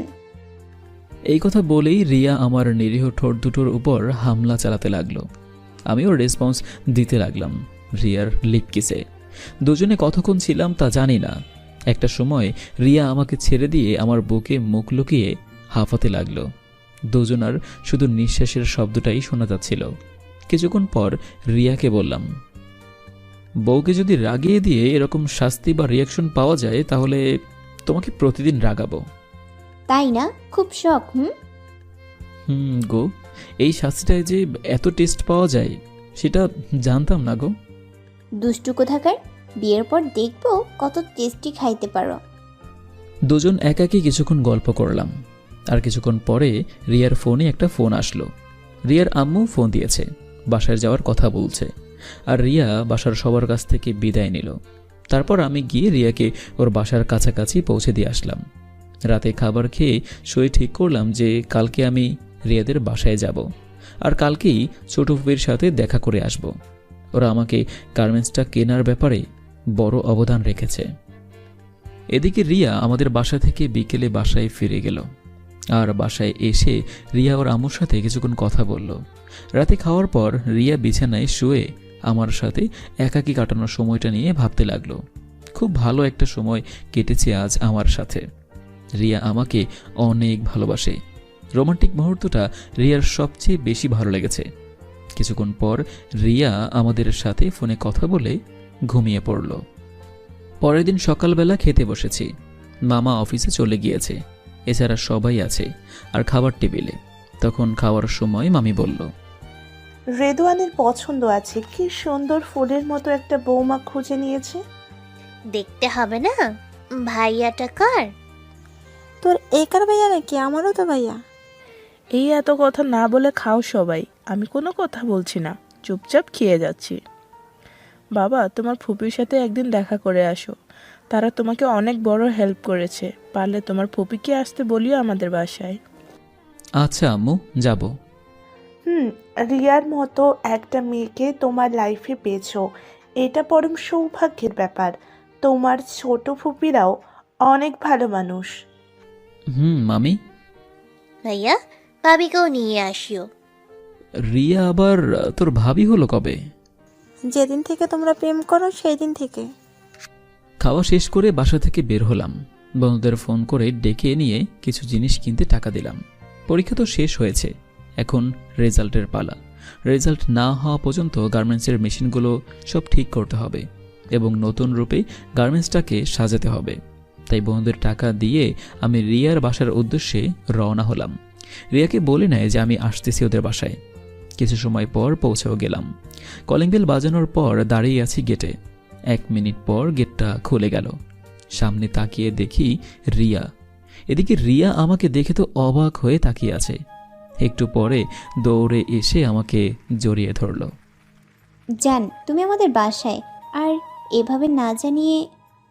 সারপ্রাইজ ম্যাডাম, কেমন দিলাম? একদম ঝাক্কাস। তো বাহিরেই দাঁড় করিয়ে রাখবে বুঝি? সরি, আসো ভিতরে। আজ আম্মু খুব খুশি হবে তোমায় দেখে। ও, শুধু আন্টি খুশি হবে, আর তুমি খুশি হওনি মনে হয়। আমি তো সবচেয়ে বেশি খুশি। আসো বসো। রিয়ার সাথে ড্রয়িং রুমে এসে বসলাম। আর তখনই ছোট ফুপির আওয়াজ পেলাম। কে এসেছে মামুনি? দেখে যাও কে এসেছে, তোমার মেয়ের জামাই আসছে। এই রিয়া, কি বলছো এসব? এই মেয়ের দিকে লজ্জা শরম সব চলে গেছে। সত্যি তো বলছি, ভুল বলছে নাকি? না, ঠিক আছে। ফুপি নিচে এসে আমার দিকে তাকালো। আমিও ফুপির দিকে অপলক নয়নে তাকিয়ে আছি। টানা 5 বছর পর ছোট ফুপিকে দেখলাম। ফুপির চোখে পানি, আমার চোখেও পানি। তারপর আমি ধীর পায়ে এগিয়ে গিয়ে ফুপিকে সালাম করলাম। কেমন আছো ছোট ফুপি? এদিকে ফুপি আমাকে বুকে জড়িয়ে ধরে কান্না করতে লাগলো। আমিও কান্না করতে লাগলাম। আম্মু এখন কি শুধু কান্নাই করবা নাকি? আমি ফুপির চোখের পানি মুছে দিয়ে বললাম, কত বড় হয়ে গেছো তুমি, একদম তোমার বাবার মতো লম্বা হয়েছো। তুমি কিন্তু আগের মতোই আছো ফুপি। কেমন আছো তোমরা সবাই? আলহামদুলিল্লাহ ভালো আছি। তুমি কেমন আছো? এতদিন ভালো থাকার মাঝেও একটা কষ্ট অনুভব করতাম, আজ সেটা দূর হয়ে গেল তোমাকে কাছে পেয়ে। এখন ভাতিজার সাথে একমাত্র মেয়ে জামাইকে পেয়ে আমাকে ভুলে গেছো। এই মেয়ে চুপ করো, কতদিন পর ছেলেটাকে দেখতে পেলাম, কথা তো বলবোই। আমি কি নিষেধ করছি নাকি? একাই আসলে কেন ভাবি? আর সামিয়াকে সাথে নিয়ে আসতে। আম্মু পরে আসবে, আর তোমাদের সবাইকে আম্মু ডেকেছে। আমি তো ভেবেছি তোমরা আমার উপর রেগে আছো। তোমাকে প্রথম দেখেছিলাম কয়েকদিন আগে, তখন রাগ হয়েছিল আমার। পরে ভাবলাম যে তুমি তো আমাদের সাথে কোনো অন্যায় করনি, বরং ভালোবেসেছ, তাই তোমার সাথে রাগ করে থাকার প্রশ্নই আসে না। বাবা, আচ্ছা তোমাদের সাথে মূলত কি ঘটেছে? আমি সত্যিটা জানতে পারিনি, বলো তো শুনি। ফুপির কথা শুনে ফুপিকে সব খুলে বললাম। বলতে বলতে আমার চোখ দিয়ে পানি পড়তেছিল। ফুপিও কান্না করছিল। ওরা ওদের কর্মফল ঠিকই একদিন পাবে। ফুপি, দোয়া করিও আমি যেন আমার প্রতিজ্ঞা পালন করতে পারি। অবশ্যই পারবা তুমি। অনেক গল্প হয়েছে, এখন চলো খেয়ে নেই। দুপুরের খাবারটা সেখানেই খেয়ে নিলাম। এরপর রিয়া আমাকে রিয়ার রুমে নিয়ে গেল। দুজনে কিছুক্ষণ সময় কাটালাম। তারপর বিকেলে ফুপি আর রিয়ার কাছ থেকে বিদায় নিয়ে বাসায় চলে আসলাম। আজ থেকে গার্মেন্টস ফ্যাক্টরির কাজে লেগে পড়তে হবে। সমস্ত মেশিনগুলো ঠিক করতে হবে। 4 তলা গার্মেন্টস, 4টা ফ্লোর। সকালে হালকা নাস্তা করে বেরিয়ে পড়লাম বাসা থেকে। বন্ধুদের সাথে নিয়ে চলে গেলাম আমার নতুন কারখানায়। 4 বন্ধু মিলে কাজ শুরু করলাম। প্রত্যেকটা মেশিন নিখুঁতভাবে দেখতে লাগলাম। আর সমস্ত মেশিন ঠিক করতে এবং ফ্লোর নতুনভাবে সাজাতে প্রায় 1 মাস চলে গেল। রিয়া মাঝে মাঝেই আসতো, কাজে হেল্প করত। বারণ করার পরেও শুনতো না। সামিয়া আর রুনা 2 দিন এসে বেরিয়ে গেছে। আজকে থেকে পুরোপুরি কাজ শেষ হয়ে যাবে। সারাদিন কাজ করলাম। কোম্পানির কাঠামো, ডেকোরেশন সবকিছু নতুন মতো অ্যাঙ্গেলে সেট করলাম। সমস্ত কাজ শেষ করে রাত্রিবেলা বাসায় চলে আসলাম। পরদিন সবাই মিলে সিদ্ধান্ত নিলাম যে খুব শীঘ্রই নিয়োগ দিতে হবে। বর্তমান শুধু কয়েকজন শ্রমিক, কন্ট্রোলার আর ইঞ্জিনিয়ার নিয়োগ দেওয়া হবে। 3 দিন পর আমাদের রেজাল্ট হবে, তাই রেজাল্টের পরেই নিয়োগ দেওয়া হবে। আজকে আমাদের রেজাল্ট দিয়েছে। আল্লাহর রহমতে A+ পেয়েছি। রিয়া আর আমার বন্ধুরাও সবাই খুব ভালো রেজাল্ট করেছে। অতবার বাসায় এসে খুশির খবরটা জানালাম। বিশেষ করে আম্মু অনেক খুশি হয়েছে। আম্মু আমার রেজাল্ট দেখে কান্না করে ফেলেছে। তারপর রাতের খাবার খাওয়ার পরে ব্যালকনিতে দাঁড়িয়ে আছি আর বাবার কথা ভাবতেছি। আজ যদি বাবা বেঁচে থাকতো তাহলে খুবই খুশি হতো, কিন্তু বাবা আজ আমাদের মাঝে নেই। মনে মনে বলতে লাগলাম, বাবা দেখো, আজ তোমার ছেলে টেক্সটাইল ইঞ্জিনিয়ারিংয়ে পাশ করেছে। তোমার সাথে আমাদের সবার সাথে যারা বেইমানি করেছে, যারা তোমাকে মৃত্যুর মুখে ঠেলে দিয়েছিল, সবার সময় সামনে আসতেছে তাদের কর্মের সাজা পাওয়ার। আমি কাউকেই ক্ষমা করব না বাবা। বাবার কথা ভাবতে ভাবতে রুমে এসে শুয়ে পড়লাম। সকালের নাস্তা খাওয়ার পরে মিষ্টি নিয়ে ছোট ফুপির বাসায় চলে গেলাম। আজকে ফুফাও বাসায় ছিল। সবাই মিলে মিষ্টি মুখ করলাম। ফুফা ফুপি আমাকে আর রিয়াকে দোয়া করলেন। কিছুক্ষণ পর আমি আর রিয়া দুজনে ওর রুমে চলে গেলাম। আর রুমে যাওয়ার পর রিয়া বলল, এই যে আমার বরমশাই, আমার মিষ্টিকে খাওয়াবে। ওই সবাই মিলে একসাথে মিষ্টি খেলাম না? আবার কিসের মিষ্টি? সেটা দোকান থেকে কিনে আনা মিষ্টি। এই মিষ্টিতে আমার চলবে না। তাহলে তোমার কোন মিষ্টি লাগবে শুনি? আমার কথা বলার পরপরেই রিয়া আমার ঠোঁটের দিকে ইশারা দিচ্ছে। ওরে আমার দুষ্ট সোনা রে, মনে মনে তাহলে এই মিষ্টি খাওয়ার প্ল্যানই করা হচ্ছে। তাছাড়া আবার কোন মিষ্টি খাবো? কিন্তু এই মিষ্টি বেশি করে তো খাওয়া যায় না। কি বলেছে? এই মিষ্টি খেলে কিছুই হবে না। কিন্তু এই মিষ্টি তো তোমার খাওয়া যাবে না। এই ছেলে বেশি কথা বলো না, বলে দিলাম। আমার হবু বরের কাছ থেকে আমি মিষ্টি খাবো, তোমার সমস্যা কি? না মানে, আর কিছু বলতে পারলাম না। তার আগেই আমার ঠোঁট দুটো বন্ধ করে দেয়া হলো। বুঝতেই তো পারছেন কেন বন্ধ হয়েছে। টানা 10 মিনিট দুজনের লিপ কিস চলল, আর আমার ঠোঁটের 12টা বাজিয়ে দিল। 10 মিনিট পর রিয়া আমাকে ছেড়ে দিয়ে মিটমিট করে হাসতে লাগলো আর হাঁফাতে লাগলো। শখ মিটেছে মিষ্টি খাওয়ার? অনেক টেস্টি। বিয়ের পর এই মিষ্টি প্রতিদিন খাবো, বুঝলে আমার জান পাখি? সে আর বলতে। বিয়ের পর আমার নিরীহ ঠোঁট দুটোর যে 12টা বাজাবে সেটা আমি 100% নিশ্চিত। রিয়ার সাথে আরও কিছুক্ষণ খুনসুটি করে বাসায় চলে আসলাম। আজকে আমার রোহানা গার্মেন্টস অ্যান্ড টেক্সটাইল লিমিটেডের কিছু সংখ্যক দক্ষ কর্মী নেওয়ার জন্য নিয়োগ দেওয়া হলো। আমার আগের কোম্পানির যে কোম্পানিতে চাকরি করতাম আর কি, ম্যানেজার স্যারকে আমার কোম্পানিতে ডেকেছিলাম, কিন্তু স্যার না বলে দিয়েছে। এই মানুষটাকে কখনোই ভুলবো না আমি। সে আমার অনেক উপকার করেছে। আমার 3 বন্ধুকে সিইও হিসেবে নিয়োগ দিয়েছি, আর রিয়াকে এমডি বানিয়েছি। নিয়োগ দেওয়ার 1 সপ্তাহ পর ইন্টারভিউর তারিখ নির্ধারণ করলাম। যথারীতি সময় ইন্টারভিউ শুরু হলো। সারাদিন ইন্টারভিউ নেওয়ার পর প্রায় 300 জন কর্মী নেওয়া হলো। 4টা ফ্লোরে ইনচার্জ, কন্ট্রোলার সহ 50 জন দেওয়া হলো। 1 তারিখ উদ্বোধনের মাধ্যমে কাজ শুরু হবে। প্রথমে একটু একটু কাজ করে সামনে এগিয়ে যেতে হবে। যখন কিছুটা সফলতা পাবো কাজের মধ্যে, তখন পুরো দমে কাজ করতে হবে। আমার টার্গেট থাকবে সবসময় খান গার্মেন্টস অ্যান্ড টেক্সটাইলের ওপর। আমার বাবার 2 ভাই যেই গার্মেন্টসের মালিক। আমার বিজনেসে সফলতা নিয়ে আসার পাশাপাশি ওদের অহংকার চূর্ণ করে রাস্তায় নামিয়ে দেব। এদিকে সারাদিন অফিসে থেকে তারপর সন্ধ্যাবেলায় বাসায় চলে আসলাম। বাসায় এসে ফ্রেশ হয়ে কিছু অফিসিয়াল কাজ শেষ করে ড্রয়িং রুমে এসে টিভি দেখতে বসলাম। মামাও অফিস থেকে এসেছে, অতবার ফ্রেশ হয়ে আমার পাশে টিভি দেখতে বসলো। কিছুক্ষণ পর সবাই আসলো, আর তখন গল্প করতে লাগলাম। তারপর আমি বললাম, মামা 1 তারিখ তোমার অফিস থেকে ছুটি নিও। কেন ভাগনা? আগামী 1 তারিখ আমাদের কোম্পানিটা উদ্বোধন করা হবে, তোমাদের সবাইকে যেতে হবে। ও আচ্ছা, ঠিক আছে, ছুটি নেব।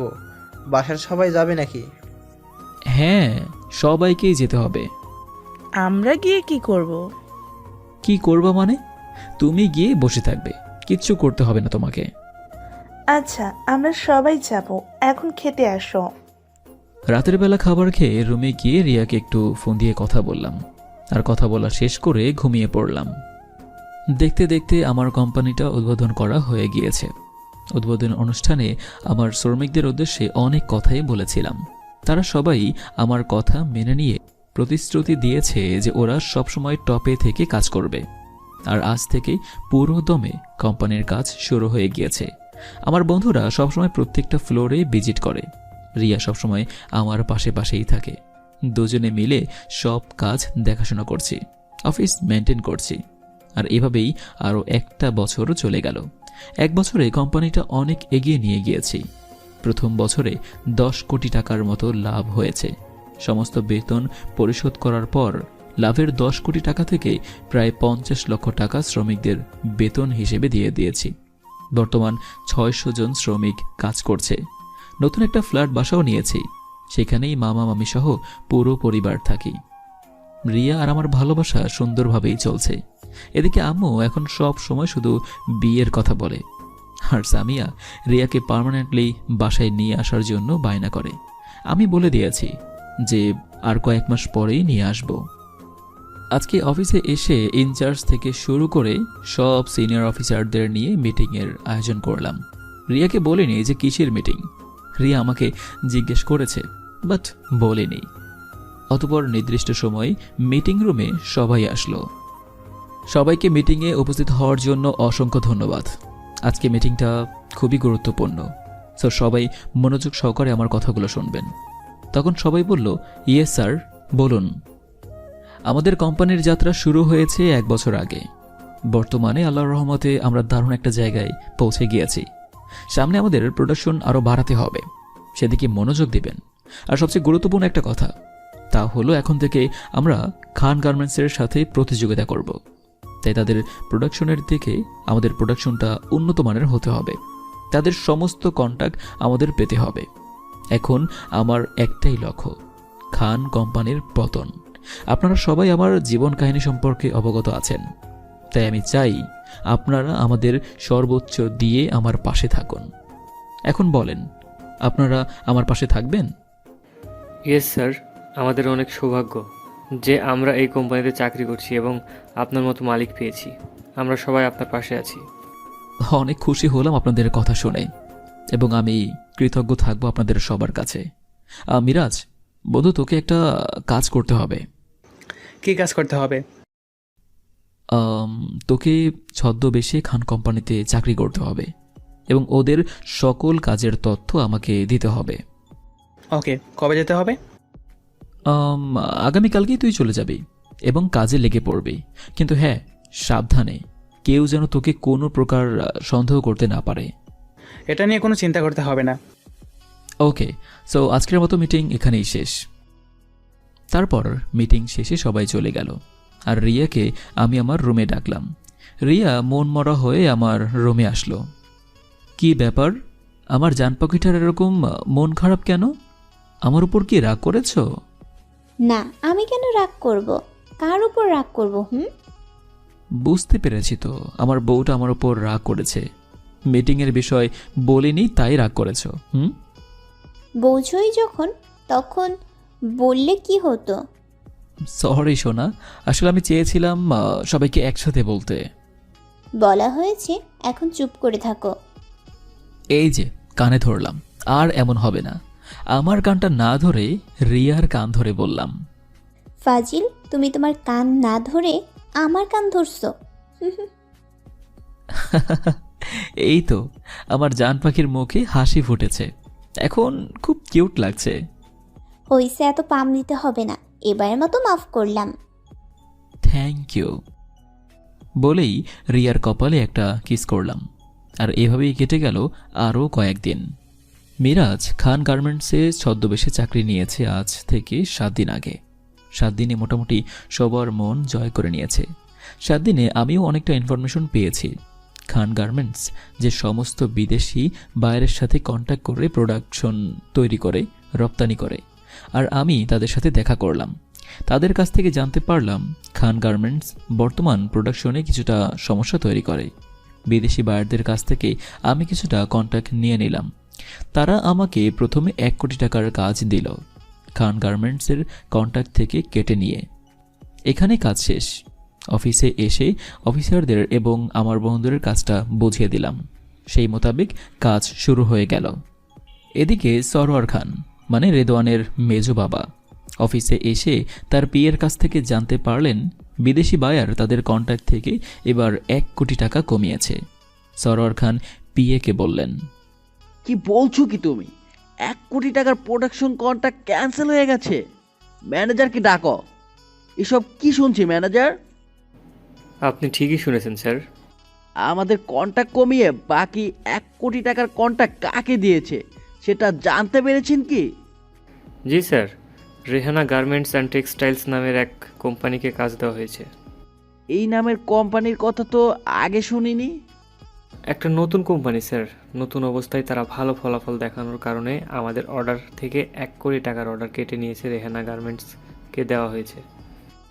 এটা আমাদের কোম্পানির জন্য খুবই দুঃখজনক ঘটনা। নেক্সট টাইম যেন এরকম না হয় সেদিকে লক্ষ্য রাখবেন। ওকে? Okay sir. মিরাজ এই কোম্পানিতে জয়েন করার পর সবারই মন জয় করে নিয়েছে। ভালোভাবেই সবার কাজগুলো সে করছে, পাশাপাশি অর্ডারের তথ্যগুলো গোপনে রেদওয়ানের কাছে জানিয়ে দিচ্ছে। 1 কোটি টাকার অর্ডারের প্রোডাকশন কমপ্লিট করার পর মোটামুটি ভালোই লাভ হয়েছে। আমাদের তৈরি প্রোডাকশনের মান খুবই ভালো হয়েছে। বায়াররা আমাদের খুব প্রশংসা করলো। এই 1 মাসে 5 কোটি টাকা লাভ হলো। আল্লাহর রহমতে বিজনেসটা খুবই ভালো লাভজনকভাবে চলতে থাকলো। আরও 1 মাস অতিবাহিত হলো। আজকে ওই বিদেশি বায়ারদের বাংলাদেশি এজেন্ট মিস্টার রাজ দেখা করার জন্য ডেকেছে। অফিসে এসে রিয়াকে অফিসে দেখাশোনা করতে বলে আমি চলে গেলাম। রাজের অফিসে চলে গেলাম। পিয়নকে পরিচয় দেওয়ার পর রাজের কেবিনে আমাকে নিয়ে গেল। রাজ আমাকে দেখা মাত্রই কুশল বিনিময় করল। আসসালামু আলাইকুম, কেমন আছেন? ওয়ালাইকুম আসসালাম, আলহামদুলিল্লাহ ভালো। আপনি কেমন আছেন? জি ভালো, বসেন, আমি আপনার জন্য অপেক্ষা করছি। থ্যাঙ্কস। এখন কাজের কথা বলেন। আপনাদের তৈরি প্রোডাকশন বায়ারদের খুব পছন্দ হয়েছে। তারা যতগুলো কোম্পানি থেকে প্রোডাকশন নিয়েছে সব থেকে সেরা আপনার কোম্পানি। খান কোম্পানির থেকে শতগুণে আপনাদের তৈরি করা পোশাক অনেক উন্নত। তাই এবার 3টা দেশের ব্যবসায়ী এবং বায়াররা আপনাদের থেকে প্রোডাকশন নিতে চায়। তারা আজকে অর্ডার করতে চায়। এ তো খুবই ভালো খবর, আমরা প্রস্তুত আছি অর্ডার নিতে। 2 মাস আগে যে বিদেশি বায়ার খান কোম্পানি থেকে অর্ডার কেটে আপনাদের দিয়েছিল, তারা এবার 10 কোটি টাকার অর্ডার দিতে চাইছে। আর একটা নতুন বায়ার 2 কোটি টাকার অর্ডার করতে চায়। এরাও খান কোম্পানির সাথে ব্যবসা করে, আর কিছু ব্যবসায়ী 1 কোটি টাকার প্রোডাকশন আপনাদের কাছ থেকে কিনতে চায়। ঠিক আছে, আপনি অর্ডার পাস করেন আর চেক ইস্যু করেন। একটু সময় লাগবে প্রোডাকশন নিতে। সেটা নিয়ে আপনাকে চিন্তা করতে হবে না। কন্ট্যাক্ট অর্ডার রেডি করা আছে, চেকও রেডি আছে, আপনি সাইন করলে কাজও শেষ। রাজের সাথে সমস্ত কাজ শেষ করে মোট 13 কোটি টাকার অর্ডার নিয়ে অফিসে রওনা হলাম। আর চ্যালেঞ্জ মনে হয় খুব তাড়াতাড়ি পূর্ণ হবে। খান কোম্পানির হাত থেকে ধীরে ধীরে সমস্ত অর্ডার ক্যান্সেল হয়ে যাচ্ছে। একটা সময় তাদের ব্যবসা ধ্বংসের মুখে পড়ে যাবে। অফিসে এসে রিয়ার কেবিনে গেলাম। গিয়ে দেখি রিয়া ফাইল চেক করছে। আমার দিকে চোখ পড়তেই রিয়া চেয়ার থেকে উঠে আসলো। কি ব্যাপার, আজ তোমাকে খুশি খুশি মনে হচ্ছে? আমি রিয়ার কথার কোনো জবাব না দিয়ে রিয়াকে কোলে তুলে নিয়ে ঘুরতে লাগলাম। আরে আরে পাগল ছেলে, কি করছো?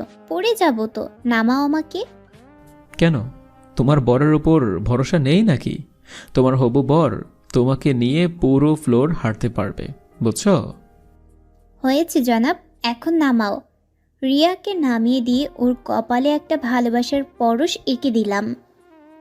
হয়েছে, অনেক ভালোবাসা দেখানো হয়েছে। এখন বলো তো, আজ এত খুশি কেন তুমি? রিয়া, আজকে খুব খুশি লাগতেছে, কারণ খান গার্মেন্টস থেকে আজকে 12 কোটি টাকার অর্ডার কেটে নিয়ে আমাদের কোম্পানিকে অর্ডার দেওয়া হয়েছে। আর মোট 13 কোটি টাকার বড় একটা অর্ডার পেয়েছি আজকে। সত্যি বলছো?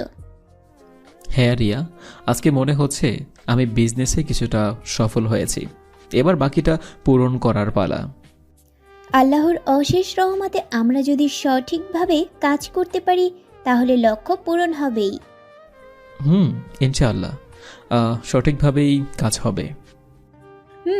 এখন অফিসের কথা বাদ দাও আর আমার কথা শোনো। কি কথা বলো? আমার একটা আর্জি ছিল জনাব তোমার কাছে। আরে পাগলি, এমনভাবে বলতেছো কেন? কি বলবে বলো। আমার কয়েকটা দিনের ছুটি লাগবে। তো এই কথাটা এত ভনিতা করে বলার কি আছে? হ্যাঁ, তুমি আমার বস, আমার ছুটি নিতে হলে তো তোমাকে বলতে হবে, তাই না? আমি তোমার বস, কিন্তু তার আগে তুমি আমার হবু বউ, আমার ভালোবাসা, বুঝছো? হ্যাঁ বুঝেছি। এখন বলো, কোথায় যাবা? কুড়িগ্রাম যাব, মামাদের বাসায় দাওয়াত করেছে হঠাৎ করে, কিন্তু কিসের জন্য সেটা বলে নাই। সেখানে যেতে হবে। রিয়ার কাছে ওই বেঈমানদের নাম শোনার সাথে সাথে আমার রাগ উঠে গেল, কিন্তু রাগটা কন্ট্রোলে রাখলাম। আচ্ছা ঠিক আছে, যাইও, তবে সাবধানে থাকবে। আজ রাতে রওনা দেব। কি, আজ রাতেই যাবা? আর তুমি এখন বলছো আমাকে যাওয়ার কথা? আমি নিজেই জানতে পারলাম একটু আগে, আম্মু ফোন দিয়ে বলল। ওকে, যাও। আর হ্যাঁ, সাবধানে থেকো, আমার শত্রুদের বাসায় যাচ্ছ তাই। রিয়ার সাথে কথা শেষ করে মেইন ফ্লোরে গিয়ে সব অফিসার আর শ্রমিকদের একসাথে ডেকে নিয়ে বড় অর্ডারের ব্যাপারে খুশির সংবাদটা দিলাম। সবাই অনেক খুশি হয়েছে এবং আরও ভালোভাবে কাজ করার প্রতিশ্রুতি দিল। সন্ধ্যাবেলা বাসায় চলে আসলাম। রিয়াকে বিকেলে বাসায় পাঠিয়ে দিয়েছি, যেহেতু ও আজকে গ্রামের বাসায় যাবে তাই। এদিকে বাসায় এসে ফ্রেশ হয়ে নাস্তা করলাম। সবাই মিলে একসাথে বসে গল্প করতেছি আর টিভি দেখছি। তখনই আমার ছোট বোন সামিয়া বলল, আচ্ছা, ভাবিকে কবে এই বাড়িতে বউ করে নিয়ে আসবা বলো তো? তুই আবার এই সময় রিয়াকে নিয়ে পড়লি কেন? হ্যাঁ, একা একা বাসায় ভালো লাগে না, রোনাও নাই, ভাবি আসলে ভালো হবে। হ্যাঁ বাবা, সামিয়া ঠিকই বলেছে, রিয়াকে তাড়াতাড়ি বউ করে ঘরে নিয়ে আয়। আচ্ছা, দেখি কি করা যায়। রাতের খাবার খেয়ে রিয়ার সাথে একটু কথা বলে ঘুমিয়ে পড়লাম। ওরা কুড়িগ্রামে রওনা দিয়েছে। এদিকে রিয়া আর তার বাবা মা সকালে রিয়ার মামা বাড়িতে পৌঁছে গেল। সরওয়ার খান সেই সময় অফিসে যাওয়ার জন্য রেডি হচ্ছিলেন। ছোট বোন আর ভাগ্নিকে দেখে খুশি হলেন। রিয়া আর তার বাবা মা ফ্রেশ হয়ে আসলে সবাই মিলে সকালের নাস্তা করল। সরওয়ার খান আজ তার ছোট বোনের সাথে খুব ভালো ব্যবহার করছে, যেটা রিয়ার আম্মুর কাছে আশ্চর্য লাগলো। রিয়ার মামাতো ভাই রাসেল রিয়া বাসায় আসার পর থেকেই চোখে চোখে দেখে রাখছে আর রিয়ার পাশে থাকার চেষ্টা করছে। রিয়া নিজেও সেটা বুঝতে পেরে রাগান্বিত অস্বস্তিতে পড়ছে। নাস্তা করার পর সবাই মিলে গল্প করতেছে। সরওয়ার খান হাসি মুখে সবার সাথে কথা বলছেন, কিন্তু হঠাৎ একটা ফোন আসায় সরওয়ার খানের হাসি মুখটা নিমেষেই কালো হয়ে গেল। গল্প করার সময় সরওয়ার খানের ফোনে ফোন আসলো।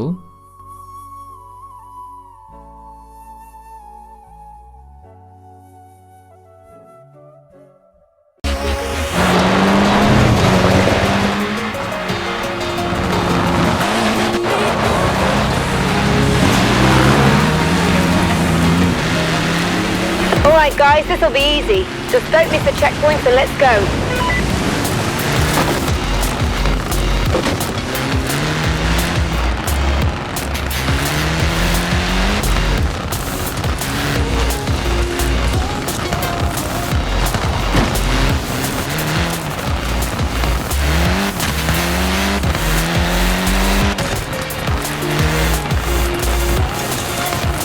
Did we just lose yellow?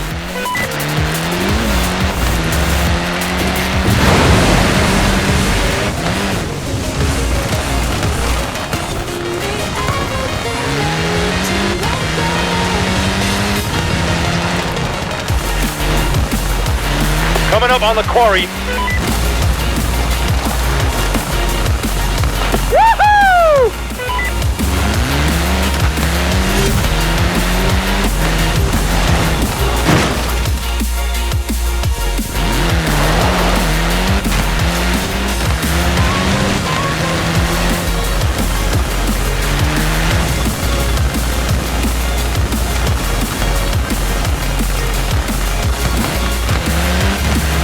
Hey Blue, thread the needle with me.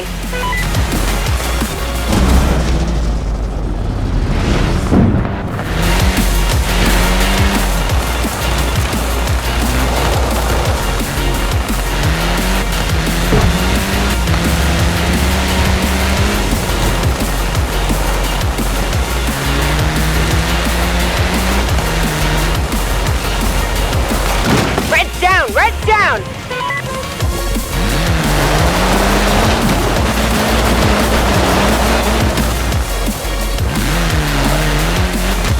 Looks like I'm the only one left.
This is it, Horizon.